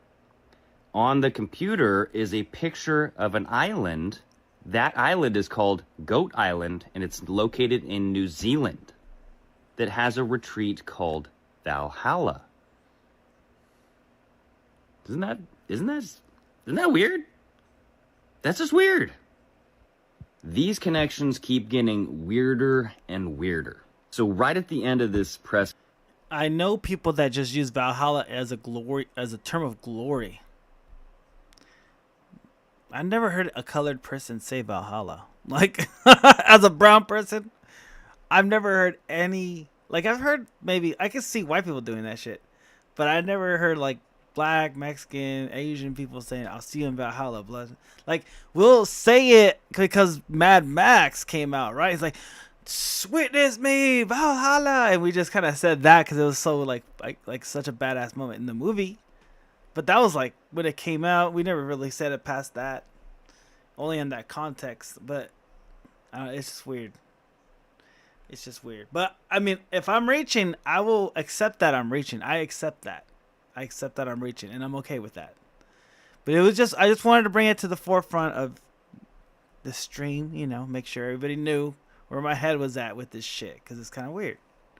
So we got Challenge Coin that's kind of reaching, and we got this that's kind of reaching. But I just want to make sure we all knew where my head is at right now with this shit. Just because I want to make sure if we ever have to come back to it, we went through it. All right. Ben Shapiro tries and fails. Oh God, I don't want to say that. Makes exposed new statement. He is not responsible for Charlie's death. Nick Fuentes' new statement. He is not responsible for Charlie's death. Confirmed target. Charlie was a target of a shadow FBI op. What? As so many of you have suggested. Oh man, I need to take a piss. Hold on, I'll be right back. In the comments, well, it seems that the FBI has, let's say, deep state the problem. As in, well, I think, this is my personal opinion, I think that Kash Patel is doing as best as he can. I think that he's one of the good guys, but I think that he underestimated the amount of work that purging and cleaning up of the FBI was going to take. And we saw this in this hearing at Congress, in which this, let's say, deep FBI project targeting conservatives, including not only President Trump, but also Turning Point USA, Charlie Kirk's initiative, it is being exposed, and we also see the inconsistencies that have happened since Charlie Kirk was shot. I'm going to play this clip first. This is important to understand the context. Senator Chuck Grassley announces a whistleblower has exposed the program Arctic Frost for targeting 92 Republican groups, Charlie Kirk's TPUSA among them. We knew about this since, I think, January of this year, but this is a better explained. Let's listen to the senator. Well, it's well understood that your predecessor left you an FBI infected with politics. I'm going to provide examples of that today, including making public new whistleblower records. At your nomination hearing, I made public records that whistleblowers provided me about Arctic Frost. Arctic Frost was the FBI case opened and approved by Trump FBI agent Thibault. Arctic Frost then became Jack Smith's one was electric Italian, one case was Greek, and against one was then Lumpy? Citizen Okay, Trump and now President Trump. So we see this scheme I'll give it a pass. to be weaponized against, enemies of the previous administration. Now, as I exposed on a previous video that even the Secret Service could be, let's say, infiltrated or was infected with elements that could even cheer publicly for, oh, it was nice that Charlie Kirk was shot.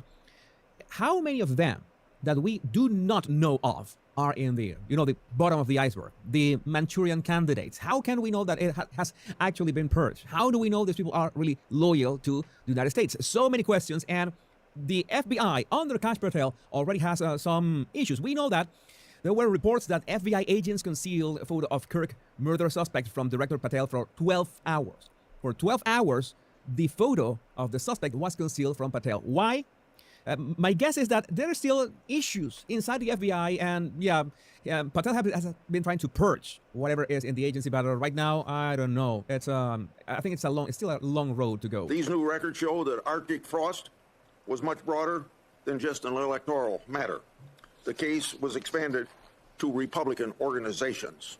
Some examples of the group that Ray FBI sought to place under political investigation included the Republican National Committee, Republican Attorney General's Association, and various Trump political groups. In total, 92 Republican targets, including 92 Republican groups and Republican-linked individuals, were placed under investigative scope of Arctic Frost. On that political list was one of Charlie Kirk's groups, Turning Point USA. So what is the problem with Kash Patel? Kash Patel is in a huge dilemma right now because he knows that he has to, be up to the task. But he also knows that how does he trust the people working for him? You remember that press conference that they gave, the one that was delayed. I think it was the same day Charlie Kirk was shot. If I remember correctly, maybe my memory is failing me. But we saw Patel that was like a deer in headlights. He was completely lost, and he never said a word on that press conference. It was really odd to see him like that, completely like clueless. And after that blunder, that a photo was basically detained is not the word. It was concealed from him for 12 hours. He went on this rant. The blunder led Patel to instigate a blistering conference call with over 200 FBI personnel Thursday morning, warning his agents that he would no longer tolerate any more Mickey Mouse operations. My question is, why are these Mickey Mouse operations happening in the first place? So you see that the senator was exposing this Arctic Frost scheme from many months ago when we have newest developments that they were targeting organizations like Turning Point, and they could have been targeting Charlie Kirk himself. How do we know that that's still not going on right now inside the FBI, some kind of, deep layer of the FBI? How can we be sure of this? We know that thanks to that blunder of information that Patel gave that update on Twitter. The subject for the horrific shooting today that took the life of Charlie Kirk is now in custody, and then he retracted it the following day. That was absolutely horrendous. Not to mention the bad optics that the same day that Charlie Kirk was shot on September 10, that night at I think that's 6:21 p.m. ET, that Kash Patel was at a fancy New York City restaurant. I mean, many people have reached out to me saying, well, the guy has to eat. But I'm going to tell you something. That day and the day after that, I am not in the FBI, and yeah, certainly not the FBI director. And I was working my ass off like overtime from the moment that we found out that Charlie Kirk was shot. So yes, he could have been using a phone, but why wasn't he like instantly moving to Utah? Like that was everybody knew instantly that this was literally, I will have to say the words, a turning point. Something broke in America. Get this. I've had people call me a white supremacist because I haven't dated guys of color. Hell, I haven't dated white guys either. I don't have time for all that because of all my health stuff.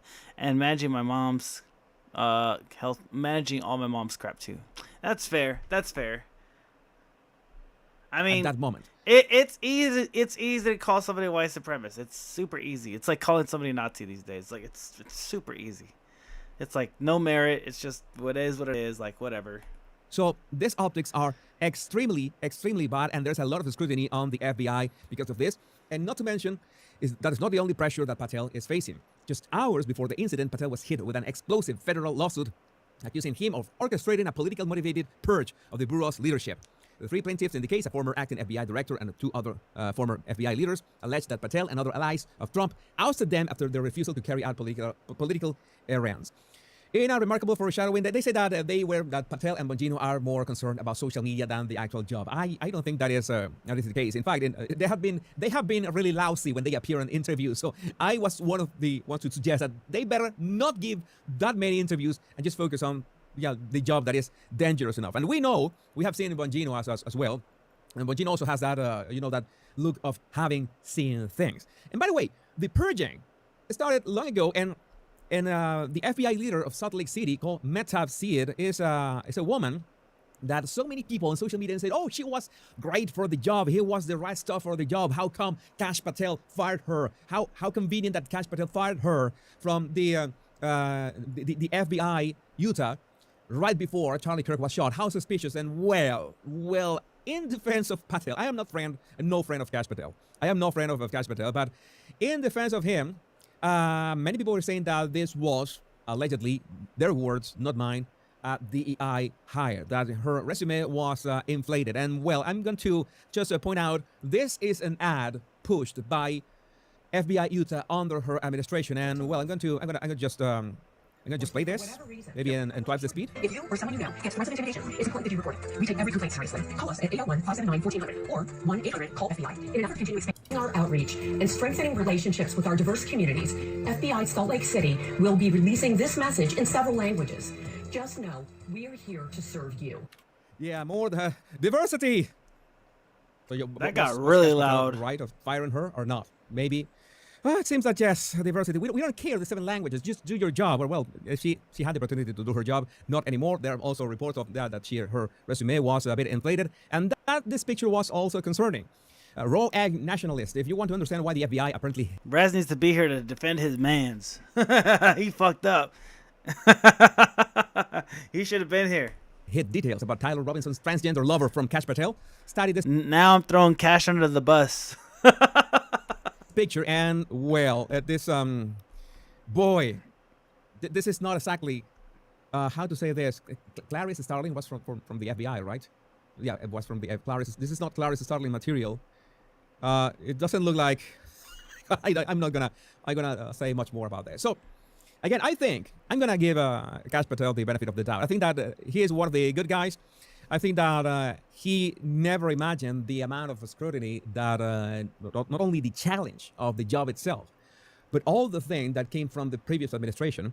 And there was also a question that the same senator asked him about if he thought that Jeffrey Epstein was working with intelligence agencies from the United States or from other intelligence agencies. And he said, well, that's not something that I can answer. And that's actually not something that Kash Patel can answer directly, but he was going to try to help get into the bottom of that. The problem is that how can you do your job if you don't know who to trust? Right, yeah. That's a big question, right? And how do you know that those sleeper cells, those deep operatives aren't still operating in the... You wouldn't want the pressure of his job? Hey, but think about the money and the perks, all right? You can get all the e-bikes we need. Shadows. That is a question that everybody should be asking. But again, I would love to know what do you think about this and other topics in the comments. Remember that I have merch. In case you're interested, I have my merch right there in the link or right below this video. My name is Jesus Enrique Rosas. I'm the Battle Language Guy. Much love and bliss. So he's just in over his head a little bit, and he doesn't know who to trust. Let's see, the Jewish question for Christians. The Jewish question for Christians. I don't need this bigotry and hate in my life. J.D. Vance shuts down conspiracies about Kirk as Democrat dealt major blow. Sneeko destroys Red Pill father. That's 2 years ago. 8 hours ago. J.D. Vance. Law enforcement type jobs are no perks. Yeah. Let's see. Let's click on this one. I saw JD in today's video. The vice president. Did you see JD Vance's speech today? Becca? President has responded to the idea that Candace Owens has suggested that is behind the assassination of Charlie Kirk. Also, another American citizen has been killed by an illegal alien. And Kash Patel was on Capitol Hill this morning, and all hell broke loose. And all these stories, we're going to show you what both sides are saying and then give you the bottom line. Charlie was an exceptionally talented individual. People don't realize how integral he was, how important Charlie Kirk was. He helped to staff the administration with solid people like Secretary Chavez DeRemer. He made sure that when we hired somebody, that it was a smart person, but it was also a kind and decent person. You see him at these college events and he would talk to anybody. He didn't care if you were a Democrat, a Republican, a liberal, a conservative, if you supported the Trump administration or not. He felt that the most important American political virtue was to just get out there and talk to our fellow Americans. And I hate to say that a week ago, he was doing what he did best. He was doing what he loved, and an assassin gunned him down for daring to say things that assassin thought were wrong or shouldn't be said. Well, I think I speak for every person in this room, and I think I speak for a majority of our fellow Americans when I say we do not attack or commit violence against people because we disagree with their ideas. We debate ideas, and we're going to keep on debating them in honor of the great Charlie Kirk for as long as I have a microphone. All right, so that was the vice president in Michigan today honoring Charlie Kirk, which is phenomenal during his speech. And it's something that I would have expected people who claim to be Charlie Kirk's best friend, that they would be doing without exception this entire week. But that's not what's happening. Now, a lot of people won't actually do what I'm about to do because they know people, they have connections. They don't want to, ruin relationships, I suppose. But I just feel compelled to say this because as someone who has the privilege of speaking in front of a camera where millions do listen, I think it's important for us to be honest. Now, there is one side that truly believes that Tyler Robinson did assassinate Charlie Kirk, full stop. That the text messages are between him and his roommate. Maybe at a minimum, the FBI beefed them up. I don't know. We don't know. But he did assassinate Charlie Kirk. And then you have people like Candace Owens, who's making this entire week about how threats were made against Charlie Kirk during an intense intervention with Bill Ackman in the Hamptons weeks ago. And that Charlie was offered a lot of money and was contacted by Bibi Netanyahu. And somehow this probably suggests the idea that because Charlie Kirk didn't go along with it, that he was assassinated by Israel. Are you guys following what I'm saying here? So then Bill Ackman, of course, had to defend himself, and he was very thorough. He wrote entire messages, chapters, if you ask me, plenty of paragraphs, and also showed copies of the text message thread between him and Charlie Kirk, defending himself, including Charlie Kirk's pastor, his executive producer, the influencers that Candace Owens claims were there at the Hamptons event. They all dispute what she is saying. And why am I bringing this up? I'm bringing this up because of this post by Bridget. What podcasters have done to Charlie Kirk before he has even been buried, just for clicks and relevance under the false pretense of truth, makes me physically ill. Have some respect for his family and for him. This is truly disgusting. If I was assassinated today, I would hope my best friend, my wife, my family, they would not be spending any time obsessing over conspiracy theories. And if you're going to obsess over conspiracy theories, can you do us the courtesy of providing objective evidence? Can you show TV clips? The video Cash last night kept reminding me of this criminal from Criminal Minds. I think it depends on how much. Let's double check if I can do it. How long is it? 15 seconds? Is Ian Doyle a personal one? A young boy's life was at stake. I ran the probability of his survival, and it wasn't good. If you want to punish me for taking a risk, then I encourage you to do that. But do not put the rest of my team on trial for something that I suggested. Calm down, Agent. This is calm, and it's Doctor. I think we can do that short of a clip. I think it's like a 30-second clips we can do. That's funny. Objective facts. This guy's audio tapes, video. This guy's not believing Candace. Let's see. Footage, communications, not communications that just show that people communicated, but communications that clearly show that what you're saying is objectively true. That doesn't exist right now, ladies and gentlemen. But that's what Candace Owens is deciding to focus on. And I just think is downright disgusting. So the bottom line here is if she has objective evidence, just release it. Stop saying the word they. Tell us who they are. Show the people. Show people the truth. Don't put it behind a paywall. Drop the receipts. And then just maybe it would make sense of what you're doing. Now, unfortunately, Turning Point USA headquarters today, I guess there was a bomb threat there, unfortunately. I'm telling you, this stuff is continuing to get out of hand. This just was reported moments ago. Take a look. So that is a bomb tech on scene right now. There was a bomb robot that was doing an initial inspection of the bag. I'm going to scoot over here. Wow. There's a bomb threat at TP USA? That's crazy. Suspicious bag left outside the Turning Point USA campus. Right there. Just down the sidewalk. It looks like he is now taking a look. Not sure what he found, but that's it. See what comes out of this. Yeah, that is just disturbing. So let's continue to pray for Turning Point USA, Charlie Kirk's family. And what I find to be so interesting about what I had to say today, because guys, I was not planning to do all of that in the beginning. But as she continued, some people at church were talking about some young guy kicking over flags and flowers left at TPA. Yeah. I saw that, and they didn't they just pulled them off, right? Or was this another incident? He needs to get attention for this ridiculous nonsense that's going on. It's just insane. In fact, it's so insane, the vice president had to weigh in. To my friends on the political right, I understand the feeling that people are putting words into Charlie Kirk's mouth. At some level, I agree and share your frustration. Try to remember, a lot of people love Charlie. It is natural for them to debate his views and his legacy. In fact, I think Charlie would welcome that. But for now, let's celebrate our friend, remember his impact, and save the debate for after his funeral. Oh, that's what she said. That's what she meant. Like, wait to talk till after his funeral. See, it's not actually the conspiracy that gets me upset, to be honest with you guys. It's just the timing of it all. You couldn't wait a week? I know you're an expert when it comes to conspiracy theories. I get it. That's how you make money. That's how you get attention. I get it. Yeah, but like no one's gonna care by then. You know, we're gonna move on. And so she wants to get it. I think she wants to get it while it's hot. You know what I'm saying? Like put the attention on it while it's happening instead of waiting the whole week and then be like people are gonna be like, why don't you say something sooner if you thought of something, you know? I would rather them do it now than later than but oh we thought this whole time. Like why didn't you just say something then when you first thought of it? You know what I'm saying? It brings attention. People still debate the JFK thing. Yeah, exactly. Get it. I'm not hating on it. That's your niche. Got it. But you say he's your best friend. Yes. You say you love him. Do you love his family enough just to give it a week? That's all I'm asking. Give it a week? That's a whole... Dude, a week of investigation? And... Nah, I think DeVore is taking the L on this one. I usually like this guy. All right, so let's move to what else is going on in regards to Charlie Kirk's assassinations, because unfortunately people are continuing to talk about it, and not always in the best way.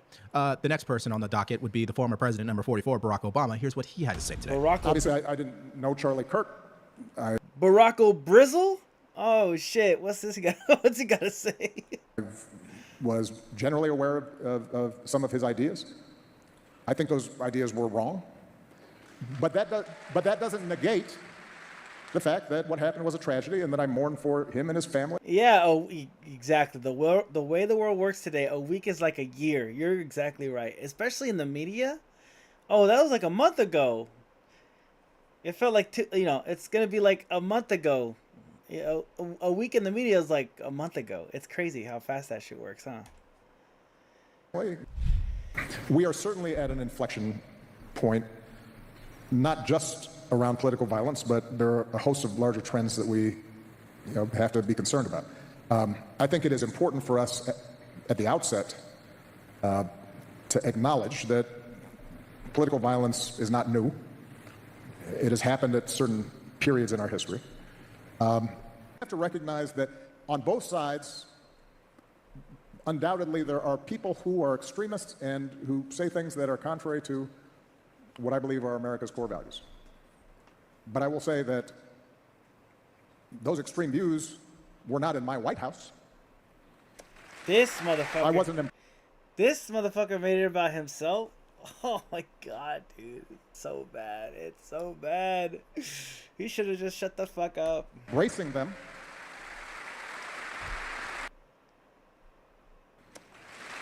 I wasn't embracing them. I wasn't empowering them. I wasn't putting the weight of the United States government behind extremist views. All right, so there's so much more to get to, but before we do, let's hear this message from today's sponsor, Home Title Lock. If you're a homeowner, you need to listen to this. In today's making AI them and look cyber bad. world, scammers are stealing home titles, and you're Not to Democrats, it don't. They're all cheering and shit. Yeah, he didn't get. Oh man. Oh, that's pretty brutal. equity is the target. Here's how it works. Criminals forge your signature on one document, use a fake notary stamp, pay a small fee with your county, and just like that, your home title has been transferred out of your name. Then they take out loans using your equity or even sell your property, and you won't even know it happened until you get a collection. .com, promo code DeVory. All right, so there's a lot there from the former president. I will just say this. I guess you're going to have to ask the question, what is an extremist view, especially according to where you land on the political spectrum? You see, when number 44 came out, right, and didn't support gay marriage at first, and then did a 180 during his presidency, a lot of conservatives would call that an extremist view. And by the way, he did have the weight of the federal government behind that. That's why policies were changed. So this is the same attitude that Democrats, establishment, they just are allergic to looking in the mirror and accepting responsibility that they played a significant role in why we are where we are today as a country. They don't think they had anything to do with it. They think it's all President Trump. And all they're really doing is being intellectually dishonest, really, or lazy, as some people would say. And now we go to our next story, which is another tragic story of an illegal alien killing an American citizen. Police arresting an illegal immigrant accused of hitting a teenage girl with his car and killing her. Oh, Happened in shit. Queens, New York. ICE says the migrant's been deported before and has a lengthy criminal record. Nate Foy is on that story here in New York with us now. Nate, hello. Hey, Bill. Just a tragic story. A man who ICE tells Fox is a previously deported illegal Honduran migrant is now accused of ramming his SUV into a 16-year-old girl, her mother, her stepfather, and her boyfriend. Prosecutors say a drunk Edwin Cruz Gomez offered the teenager and her mother money in exchange for sex. After a verbal altercation, the family tried separating from him, but he's then accused of driving onto the sidewalk and killing 16-year-old Johanny Alvarez with his Chevy Suburban. The U.S. previously deported Gomez back in 2005. ICE tells Fox despite several arrests since then, the Biden administration let him go last year because they didn't consider him an immigration enforcement priority. Now, remember, why do we show you guys these stories? Wow, Because wow, the wow, rhetoric wow. that mainstream media and Democrats want the American people to believe is that it's not illegal aliens that are terrorizing our neighborhoods, it's ICE agents. So why don't we go through this guy's rap sheet just briefly here, and you tell me, is he a model citizen? Is he a person not terrorizing our neighborhoods? Multiple DUIs, blood alcohol level at 0.137, arrested in last October, but released, detained and released multiple times under the Biden administration, and deported back in 2005. Yes, 20 years ago. When you were talking about trajectory and all last night, I kept thinking about the book Dispository versus the Grassy Knoll and the Doley Report.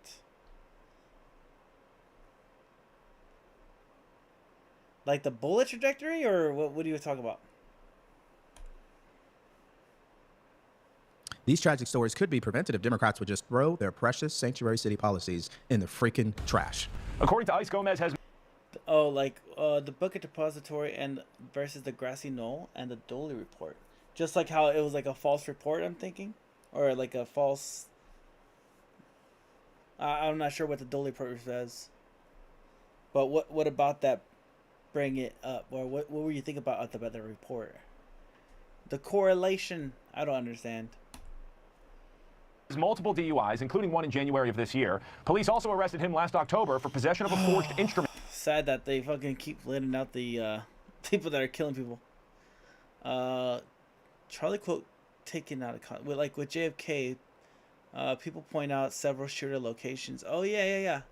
And there's several shooter locations for the Butler, Pennsylvania one, right? Like there's supposedly another shooter on the water tower or something like that.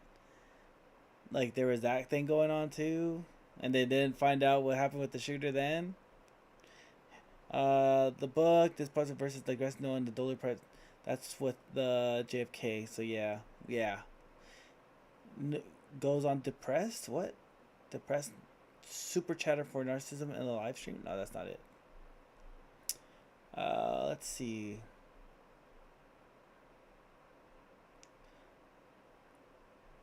I'm 45. Stop wasting time. Tucker confronts Vance. Oh, I want to see the Jimmy Kimmel thing. I saw a little bit of it, but I didn't really pay attention to it. Let's see what happened, because I didn't see what happened. Jimmy Kimmel gets fired, right? Jimmy Kimmel fired. ABC pulls Jimmy Kimmel Live after Charlie Kirk remarks.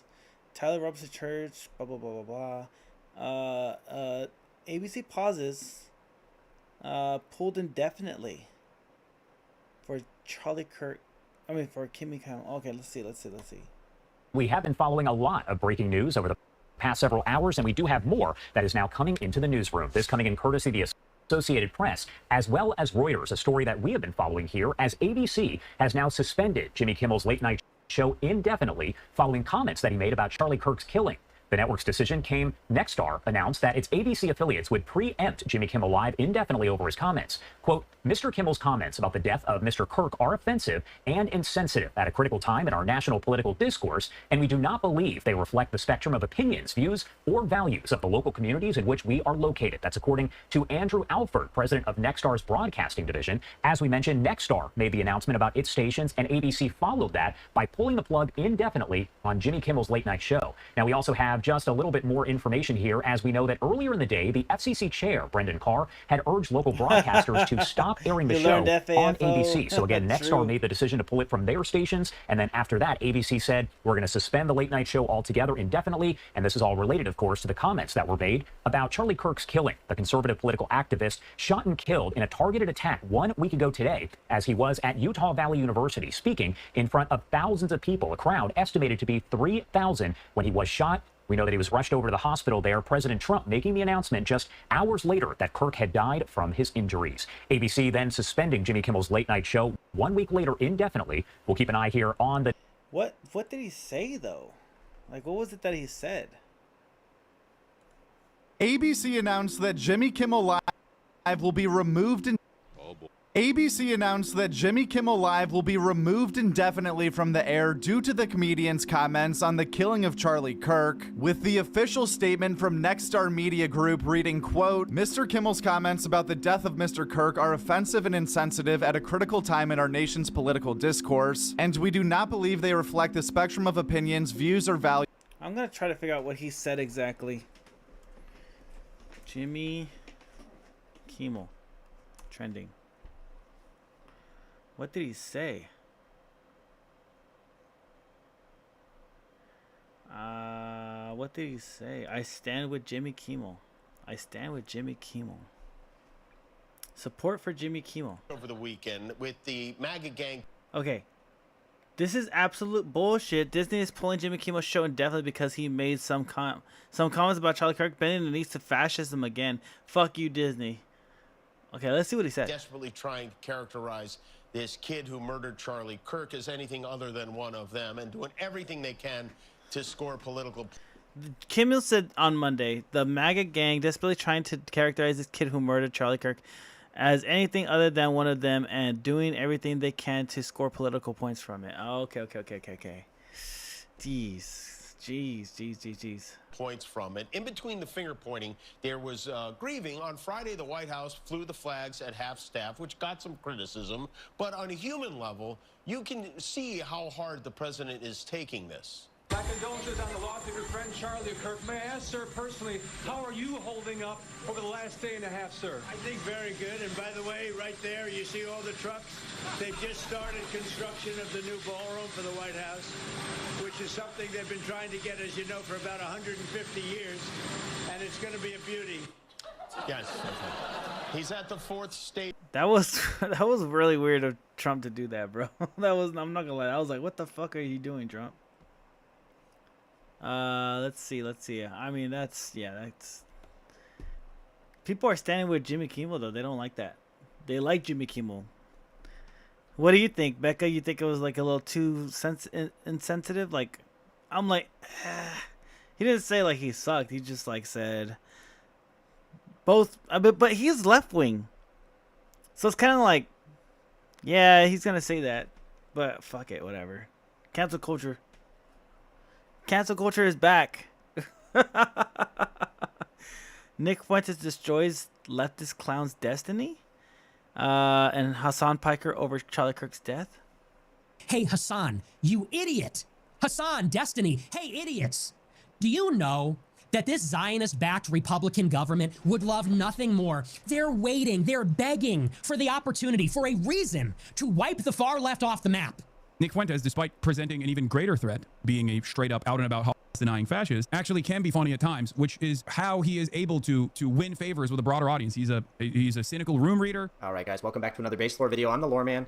And guys, stop what you're doing. This is one. He didn't bash Charlie. I don't think he should have lost his job. Yeah, that's what I was saying too. He didn't say Charlie was an asshole or something crazy like that. He just said the MAGA right is going crazy, which they are. I feel like MAGA's kind of like, you know, which I understand why. He didn't celebrate the death either. Nah, he didn't. He showed how stupid Trump was for that stupid remark about the ballroom after being asked about Charlie Kirk's death. That's like, I'm like, what the fuck, what the fuck, Trump? Like, that was your boy, and that's all you had to say. I'm doing great. Yeah, we look at the ballroom. And I'm like, what did you hear? The question was, like, did you not hear the question at all? Like, I don't understand. One of those clips you just can't ignore. Nick Fuentes absolutely drops bombs on Hassan Piker and Destiny. And he's spitting raw truth again, calling out these clowns. These guys who pretend to be the voice of the internet, but, you know, never bring anything positive. It's all glib, all snark, negativity. And meanwhile, the country is burning down. We've got immigration flooding in, cultural rot being celebrated in the mainstream, and the death of Charlie Kirk being celebrated is absolutely disgusting. But no, the left wants to keep you distracted with trans bathrooms and gay marriage debates while they sell out America behind closed doors. Nick is base enough to say what the rest of those so-called influencers are too even scared though you're to right, admit. Lane, Trump can be an trying to get more idiot Nick clips at on times. YouTube, Yes, so make sure you drop I a like, drop a agree. comment. I got 3 clips here for you today. We're going to dive into the first one of Nick just completely destroying Hassan Piker and Destiny. Let's get into it. Congratulations, LGBT leftists or whatever. You shot some moderate conservative. Meanwhile, our country's being raped. Congrats. Good job. Now everybody's focused on internecine now we're doing the culture war. Now it's Christian parents fighting with their gay kids about fucking porn. Meanwhile, we have no independence. We have no sovereignty. So, you know, and here's the funny part. If there is it's funny in a sick way. Here's the ironic part. Over the past few months, I have been making a concerted effort to unify liberals and conservatives. I really have. I tried. I really made a concerted effort to speak in a language that liberals might understand. I tried to demonstrate my objectivity. I tried to bring liberals into the fold. I tried to appeal to their animosity, their legitimate criticisms of Trump, their legitimate animosity towards Israel. I leaned out of the culture war intentionally. When a tranny shot up the school in Minneapolis, because it was the truth, but also out of sensitivity, I said, let's not blame the left or trannies. Let's look at this as nihilism, because I genuinely feel that's what it is. And you know what Hassan Piker said? He said, oh, this guy's just lying. He's cynical. And then glorifies violence against conservatives. Hey, Hassan, you idiot. Hassan, Destiny, hey, idiots. Do you know that this Zionist-backed Republican government would love nothing more? They're waiting, they're begging for the opportunity, for a reason to wipe the far left off the map. And not for the reason you think. Not because you support trans rights, but because the leftists protest Israel. Okay? That's why. Alex Karp is making products for Israel to murder people in Gaza. They are waiting, they're waiting, begging for an excuse to whip up the far right into a frenzy and to create a mandate to bring the government down on the far left. And you just gave them what they wanted. And instead, like your uncle, Cenk, instead, like your uncle of... There he is, Randy Vision. Randall, what's poppin'? This is old, but it kind of fits with the trans comments. Let's see.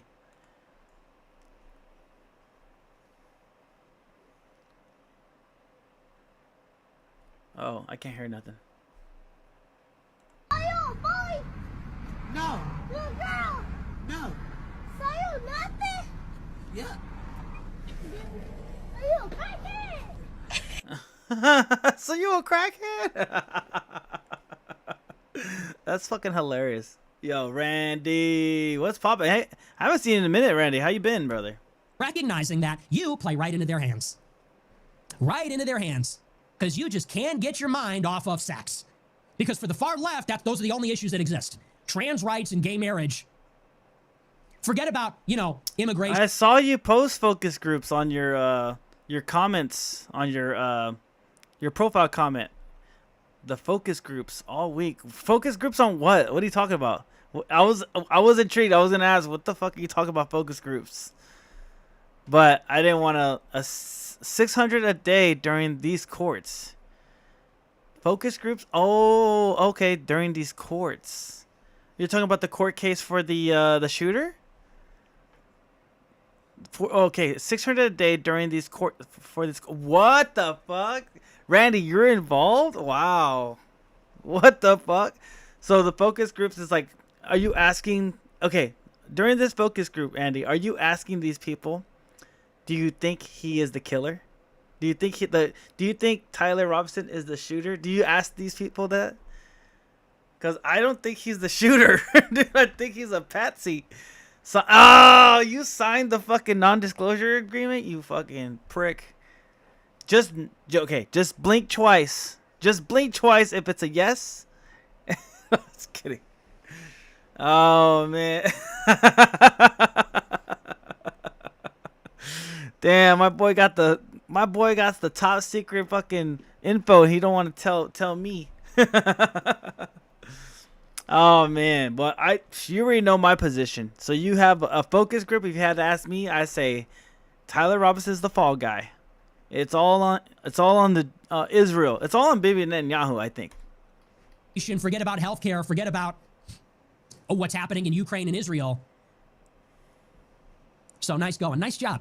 Yeah, it's absolutely disgusting. The behavior of these leftists, Hassan Piker and Destiny, absolutely crude comments from what I've seen after the passing of Charlie Kirk. And you just hate to see it. I got another clip here for you of Nick receiving a super chat. This is from the same stream from last night of somebody asking what Nick thinks about these glib liberals and what they're doing to our society, how they're jumping up and down celebrating. So I'm going to play this clip and how it relates to Hassan Piker. You'll see. Let's get into it. Going to celebrate with a glass of wine. Everybody looked at her like, what the fuck is wrong with you? She had such a genuinely evil look on her face. That being said, it was heartwarming to see all the people in my college campus praying. It felt like what I imagined 9/11 felt like. Well, and this is something that we all feel it so innately and intrinsically. You can call it vibes, you can call it, feelings or something. And some people mock this and say it's sentimentalism. But there's something to be said. What characterizes the opposition? They are insincere.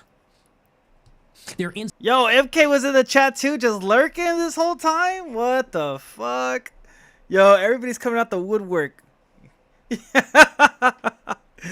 Hey, y'all motherfuckers are coming out the woodwork and I see you guys. You guys don't say hi. You guys don't say hi right away. You just like to chill. Fuck y'all in the chat, bro. Fuck the homies. Sincere. Hey, Brandy, I'm still gonna try to make LA Basshead. By the way, I'm still gonna try to make that show so we could do the song together. They're ironic. They're cynical. They're mocking. Always mocking. Basshead LA, let's go. Let me give this a little vendor registration. Oh, my boy is actually really doing it big. That's dope. Woo, look at that. Looking for vendors. That's gang. Hey, my MK. Hey, MK. Click on the link. I did click on the link. Hey, MK. You gonna go? Ooh, this looks nice. I'm going. Nah, they show up as I'm about to go. And they just show up as I'm about to go. Gotta be up in a few hours. Bus to grocery store. All right, Becca. I'll see you tomorrow. Yeah, hopefully I see you tomorrow. But yeah, we'll cover some more of what Candace Owens has to say. Hopefully she drops another fucking banger of a video. I'm definitely going, bro. Hell yeah, brother. Hell yeah, brother. Wait, it's not giving me my phone. There it is. Let's see. 110766. I agree. Yeah. Gang. Return to event. This is dope. Saying IB have to be there at 6 a.m. Dang, he's locked in. 6 a.m. Y'all gotta wake up early. Good shit, brother. Hey, MK, if you're still in the chat, you better be fucking going too, bro. Fucking Connie. It's almost 3 a.m. here. Bus is due at 10, but sometimes they come earlier, so I gotta be ready at 9. Oh yeah. She's gotta get some sleep. She's in South Carolina. She's in the SC. We got people from Canada. We got people from Saudi Arabia out here. We got people from we got people all over in this chat. Yes, sir. Yes, sir. All right. She's going to go to sleep. I'm going to keep on looking at different shit. Thank you for sending me the invite. I appreciate you, Randy. Always mocking, always ridiculing, chortling, chuckling, smugly laughing, fake laughing, defining down, diminutive. It's when you see these leftist pieces of shit, when you see these people talk, it's always, well, some fucking guy did a fucking thing. Well, you know, fucking conservative was a shithead fucking pissbag. You know, everything these leftist cocksuckers say, it's so flippant, so insincere, so prideful, so mocking, haughty, and you just know. You just know in your gut. You know in your heart of hearts that that is wrong. And I feel like we see that ugly. I just got sent a video of Charlie Kirk's pastor talking to the church about Candace Owens. So I'm gonna play that after this, bro. Yo, someone sent me Charlie Kirk's pastor rebukes Candace Owens. Let's see it. You want to see it right now? Oh wait, last time the bus was hit late, blah blah blah blah. Hell yeah, let's go. Let's see it.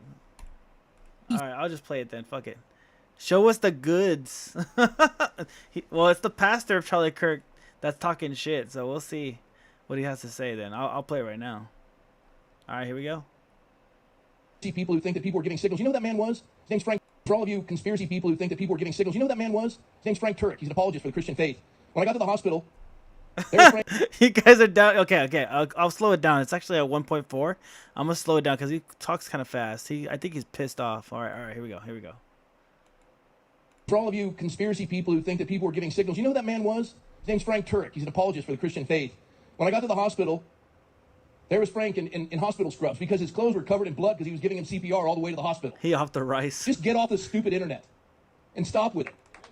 And he wasn't assassinated by Israel. Enough is enough. We're mourning. I lost my friend. I was over in Korea. Just when the nation is still grieving the assassination of Charlie Kirk, another controversy has... He throwing bombs at Candace Owens right now.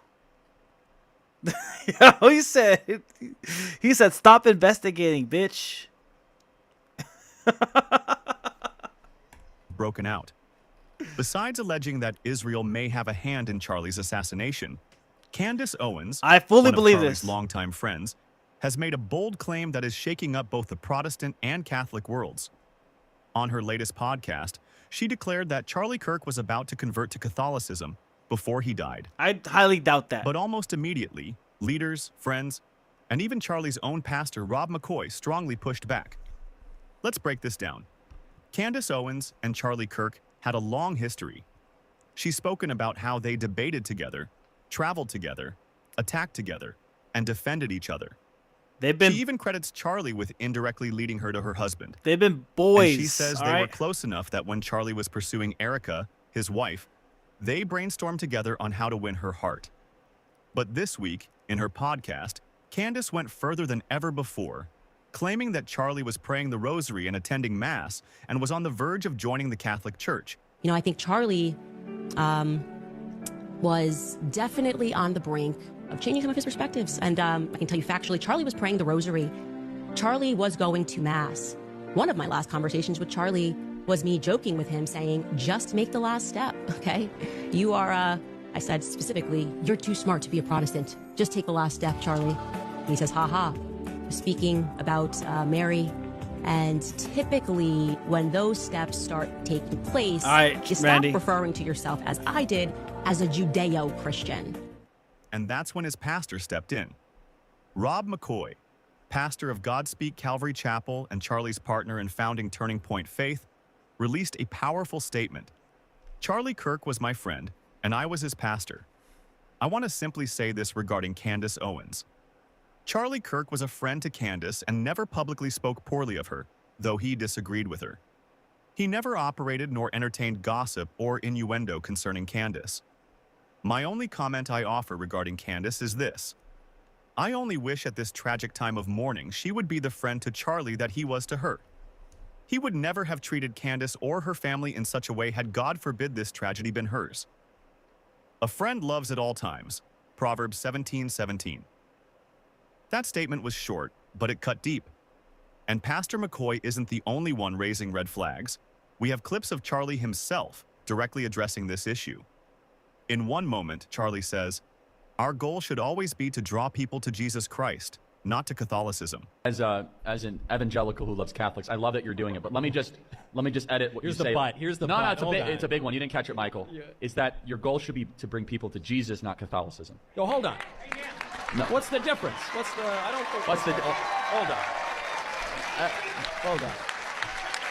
I'm not saying that they're contradictory, but your goal should not be to bring people to a specific sect of Christianity. It is to bring people to the.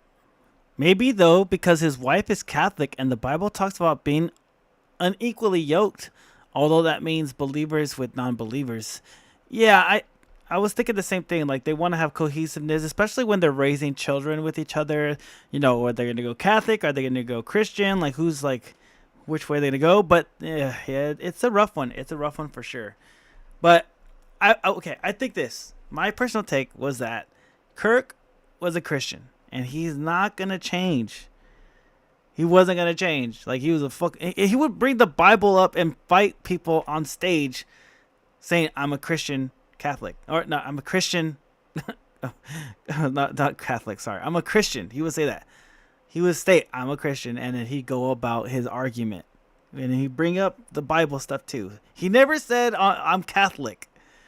He never said that. And he never fucking, like, he went to a mass or two maybe, but he never, like, went in and fucking stated a claim. You know, he didn't put his flag down on a beach saying, "I'm Catholic." He said that as a Christian. So I don't think he was gonna convert at all. But I do think it's weird that the pastor said to Candace Owens, "Stop investigating right now. It's too soon." I'm like, dude, that's her buddy. That's her bestie, you know? So it's like, ugh. The cross. You're saying to bring people to the fullness of the truth and the universal Yes, faith. but not the maxims of every Catholic dogma. No, I mean, for example, am I a Christian if I don't believe in Mariology? Well, we're talking about the fullness of the truth. You know, we're talking okay. about. All But right. you still. Am I a Christian if I don't believe in transubstantiation? You are a little confused if you don't. Okay. But you confused. can have sincere. But you can have sincere. No, faith. it's fine. I think that bringing people to Catholicism is fine. Of course, great, terrific.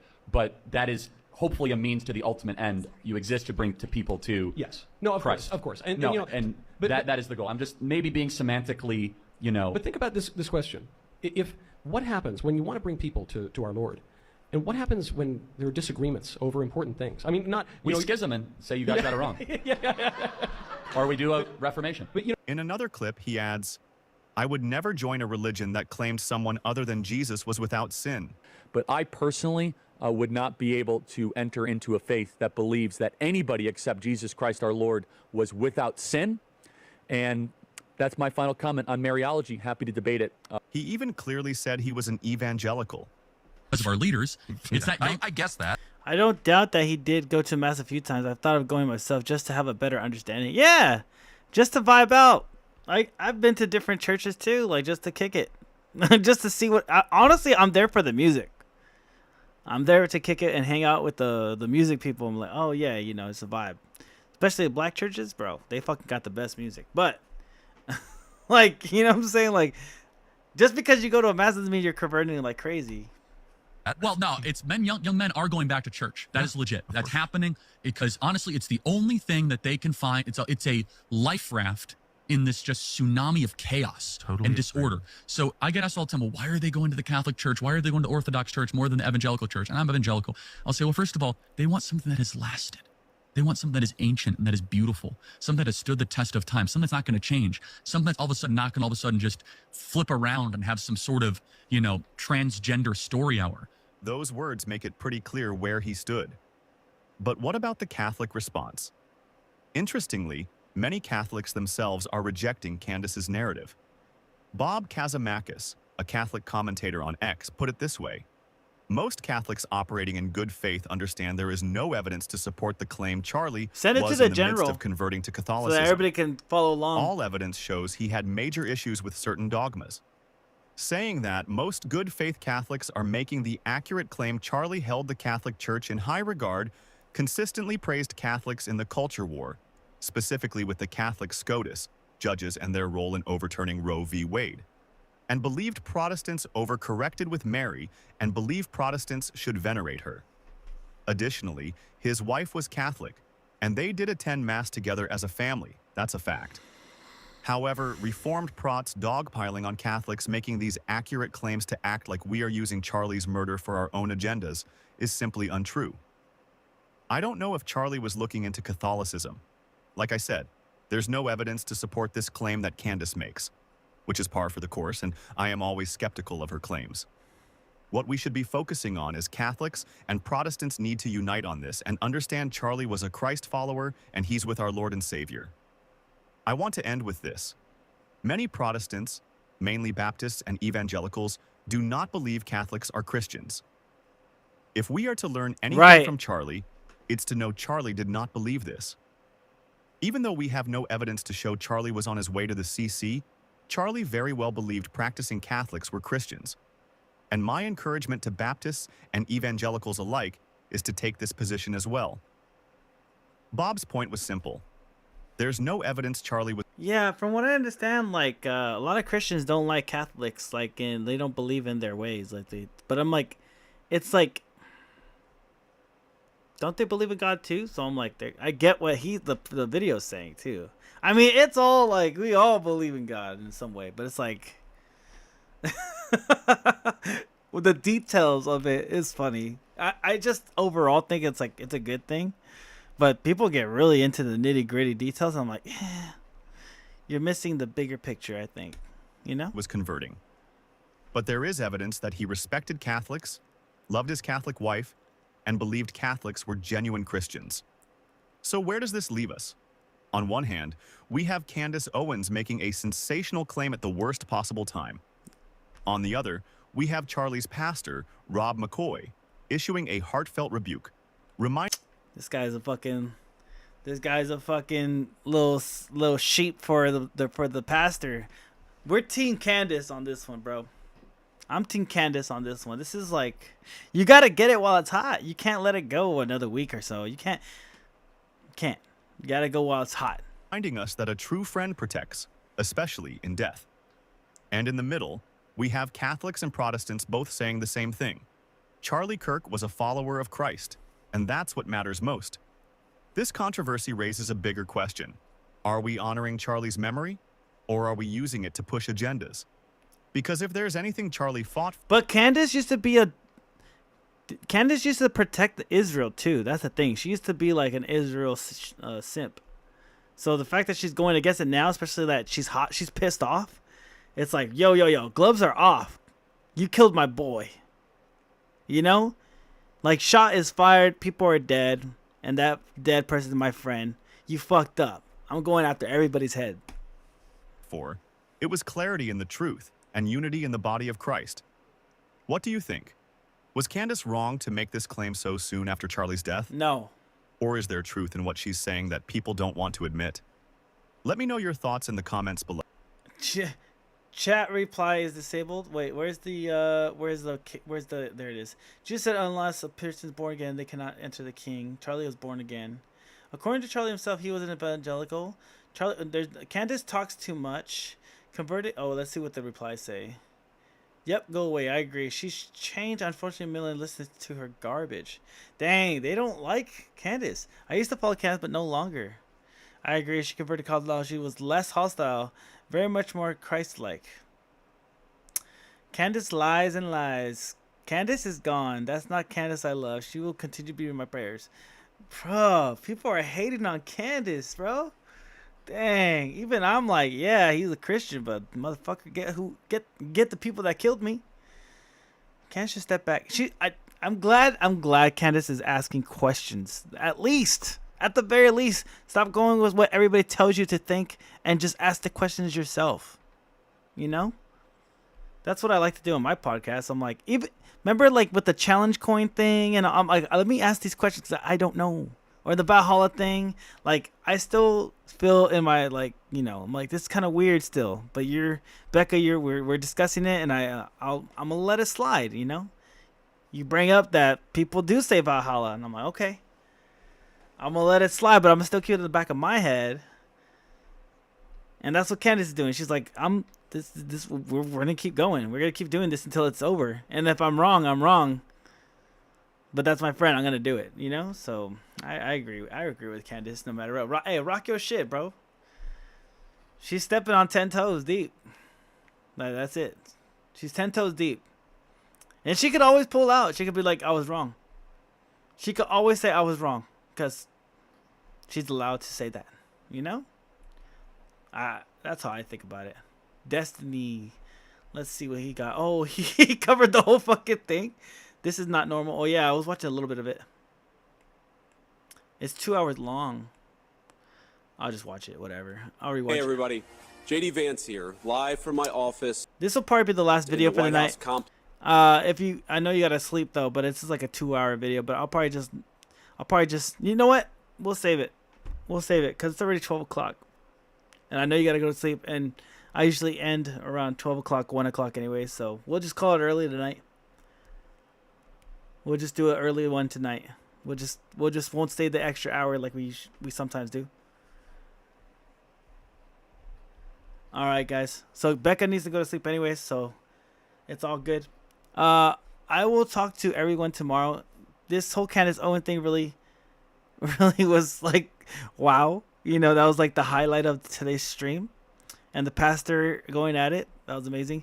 We'll catch up tomorrow. If there's nothing else that pops up for tomorrow, which I'm pretty sure there will be, we'll go over the Destiny video with JD Vance and him criticizing JD Vance, if that's what it's going to stay on. I do want to go over, I don't trust JD Vance no more, but I do want to go over the speech tomorrow if nothing else comes up.